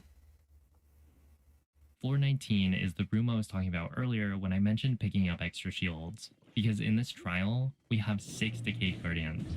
They're all dormant at the start and wake up one by one, which makes it pretty easy to kill the first few.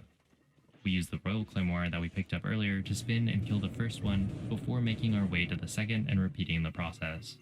This takes enough time for the fourth to wake up and fire a laser to parry. As consistent as Guardian parries can be in normal mode with enough practice, Master Mode always leaves a chance for tomfoolery. We end up parrying lasers from 3 of the Guardians here, which means 3 chances to break a shield. I'm not sure what the chance of a delayed laser is, but from my experience it feels like 1 in 10. So while it's not going to happen every time, when it does you can very easily lose composure. This is especially true for the last 2 Guardians.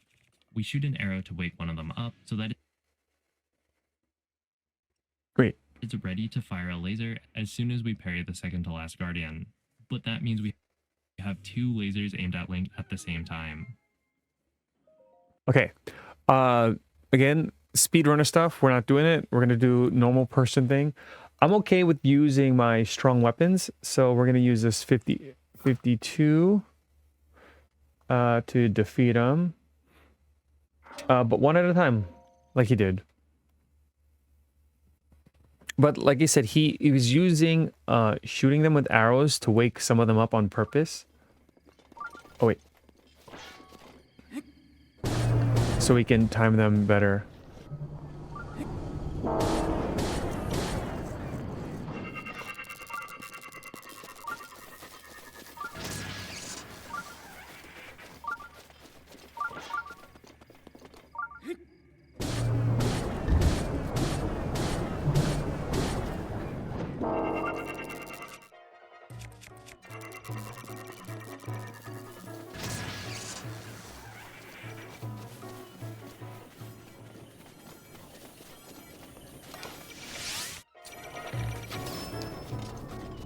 Oh, actually, I think it's better if I just use these.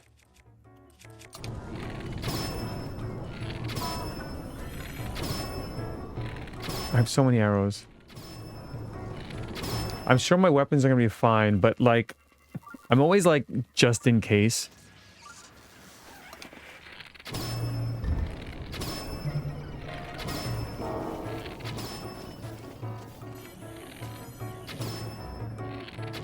All right, so I saw that laser coming, so I just hid behind this tree.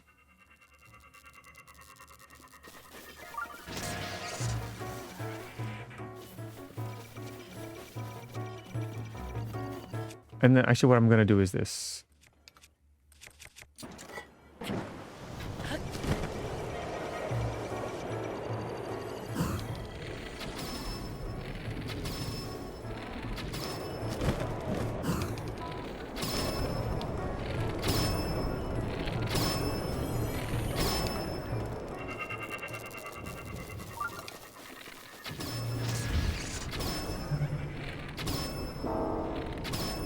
Open your eyes.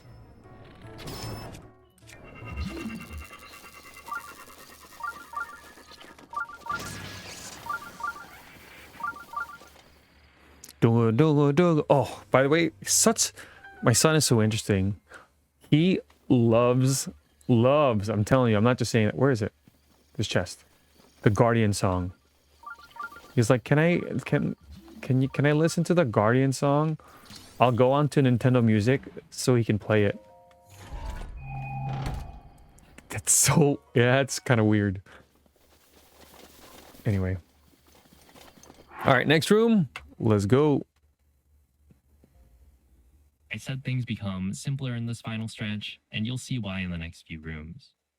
With the meteor rod, we create an updraft and then glide over to the Guardian Stalker all the way on the other side of the room. We then headshot it with an ancient arrow for a 1-hit KO. The Guardians have so much health that we've saved almost all of the 9 ancient arrows we've collected for the very end.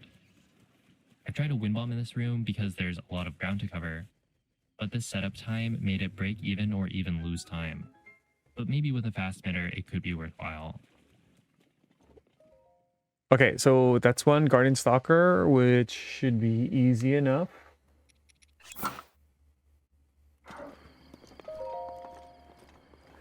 Mr. Ian.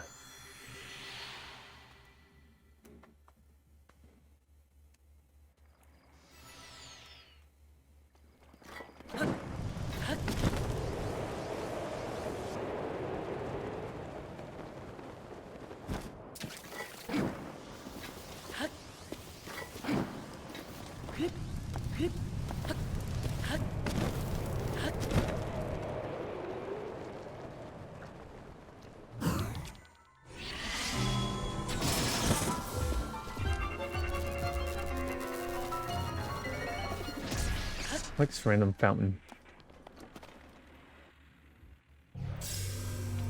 Okay, so obviously that one was easier.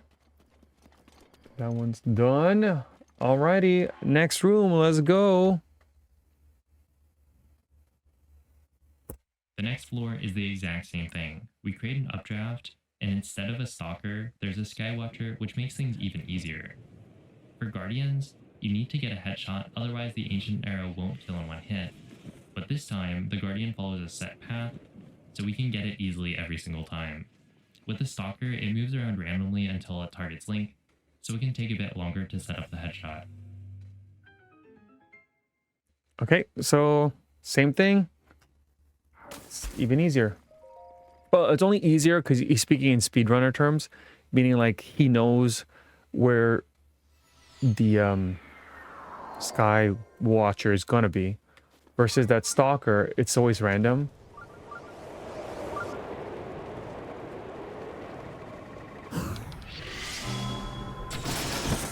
I'm also trying to be very sure I know where it's going. There's a chest here. Oh, in a crate. Also, I'm still trying to make sure I keep my attack up. Oh, I think it's up here.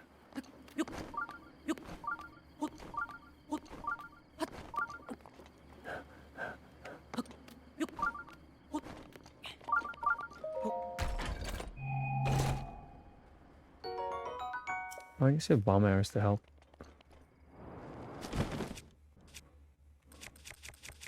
See how many weapons I have? Okay, now this, I think, is this the next room that I think is going to be more, going to be complicateder? All right, let's go. Now, instead of a single guardian per room, what if we fought 3 at once? We still use the updraft strat, but this time we get introduced to the turret, which remains stationary and is located far off in the corner of the room, requiring a long-distance snipe. But the stakes are high.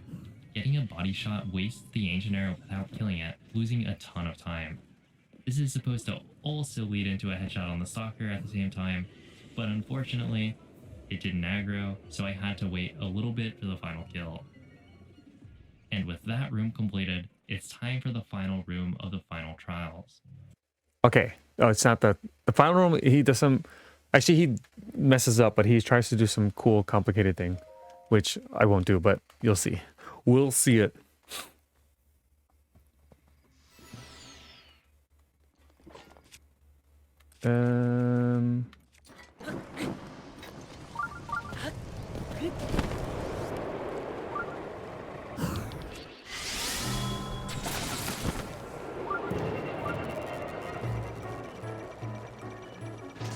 So I'm actually going to go for this one first.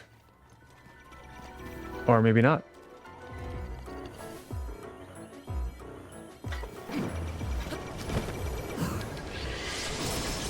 Okay. Because this one can be complicated. It was going to be complicated to get to. And I'm not going to... Remember he did that little sniping that he did? Yeah, we're not doing that. That's what we're doing.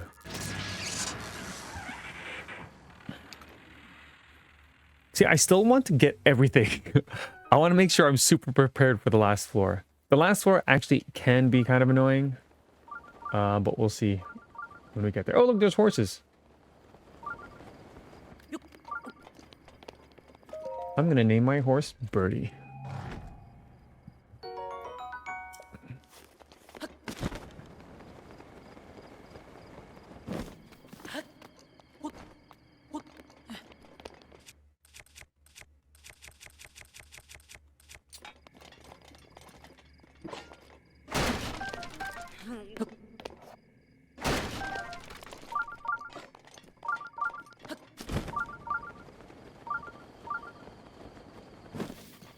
Oh, there's one more chest here.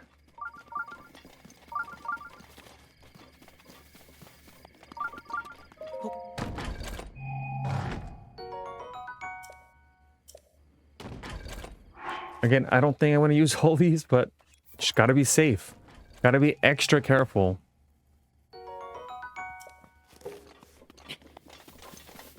Looks like we might finish this before the end of the stream. So we're going to finish 100%ing Age of Imprisonment. And I'd say it's a fairly fitting finale. I want to preface this by saying that the biggest single time loss in my PB was the final room because I messed up the manip at the beginning. What's supposed to happen is we run up with the Blizzard equipped and camera facing down so that the enemies don't immediately notice Link. Then, we point the camera up while standing right out of the Lionel's range so that we can freeze all the horseback bokoblins as they approach and bait out an explosion from the Lionel which kills all the frozen bokos in a single hit. Instead, the Lionel jump attacked me, so there was no explosion, leaving me to clean up the bokos one by one. But there's also one final nerve-wracking ancient arrow snipe on the turret in the corner that's really easy to miss under the pressure of the laser.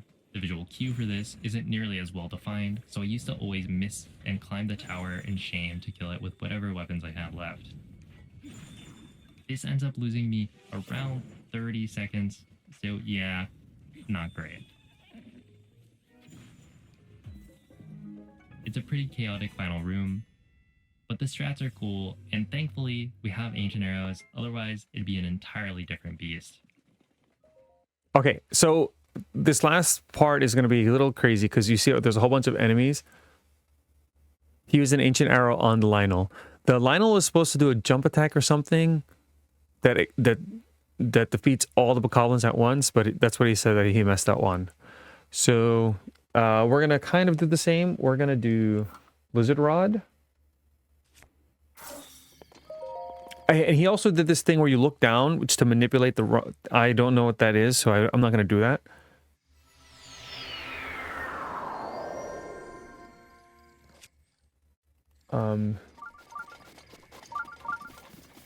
So we're going to go.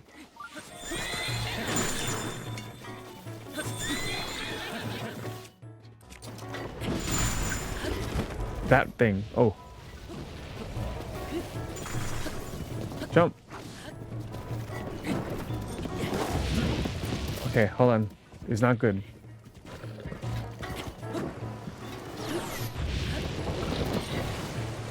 I need an updraft. And it's not happening. Why is there no updraft? Alright, we're good. We can ragdoll. We're gonna run just far. That's okay. Everything's fine. Everything's good.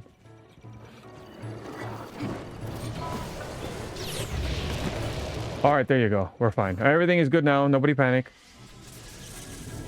Don't use that last ancient arrow. We're gonna shoot everything now. I can't even see bokoblins anymore. Okay, we're gonna get close to this guy. And we're fine. Everything's good. See? Why is there no... Oh, I need to burn these things. There you go. I still went all the way down. It's fine.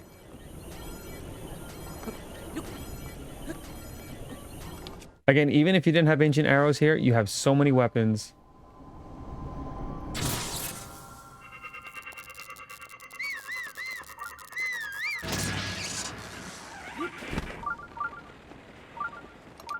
I don't have a bow.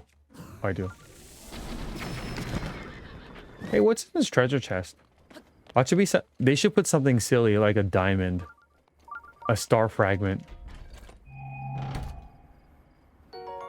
Okay, that works. Are you the last one?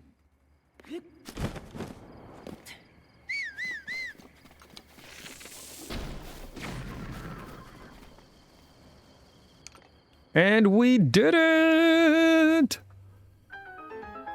All right, we beat all the Master Trials. Thank you to Player 5. I think he has a lot of first place runs, many different categories. Starcat, hello, victory! Yeah, so now we just get the Master Sword. And I think what I'm gonna do, yeah, we're gonna get the Master Sword, and that's about it. If you're watching this after the stream, thanks for watching. Hope it helped. Hope it helped having a normal person strategies along with speedrunning strategies. I mean, I did do a little bit of like skill stuff, but yeah. Oh, I should have tried wind bombing again.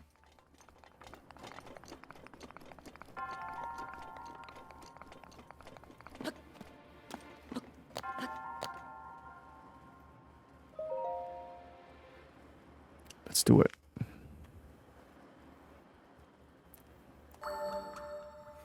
I think next week I'm gonna beat the game and finish 100%ing by collecting and upgrading everything.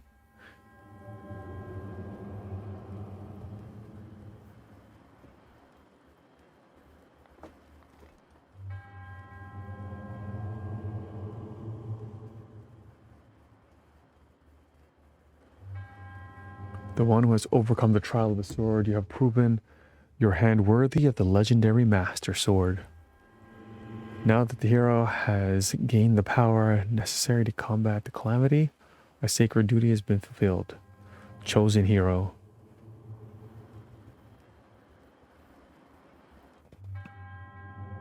With the awakened Master Sword now boasting its true splendor.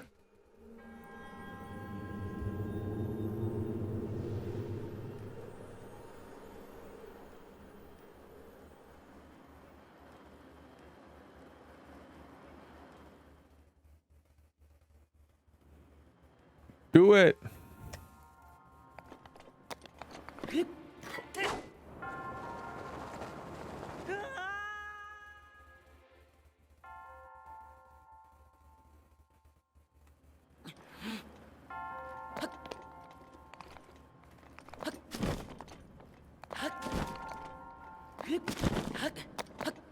Wait.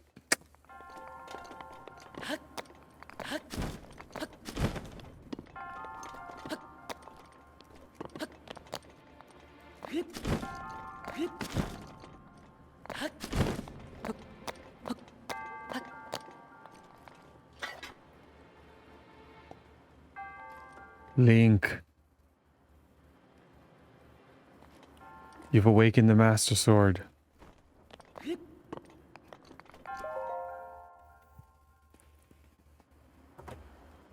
Hey, I wasn't standing there.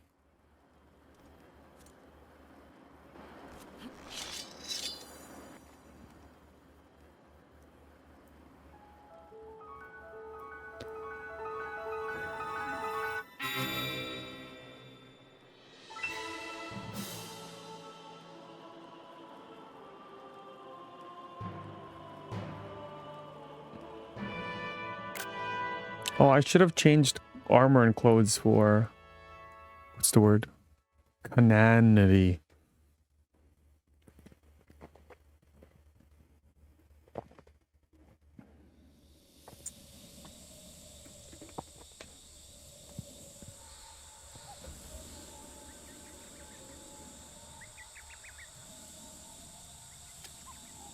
It's glowing.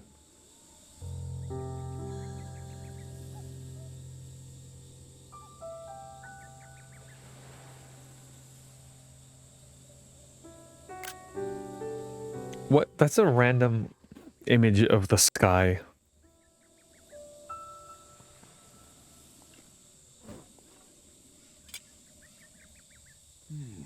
Ah, so you finally returned. Your mind, body, and soul are now ready to wield the Master Sword at its full potential. You never fail to impress.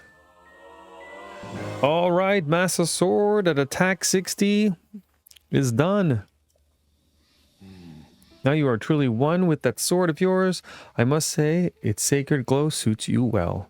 As ever, I shall watch over you, your journey from here. The princess. I am certain Hyrule's princess is pleased with your accomplishment as well.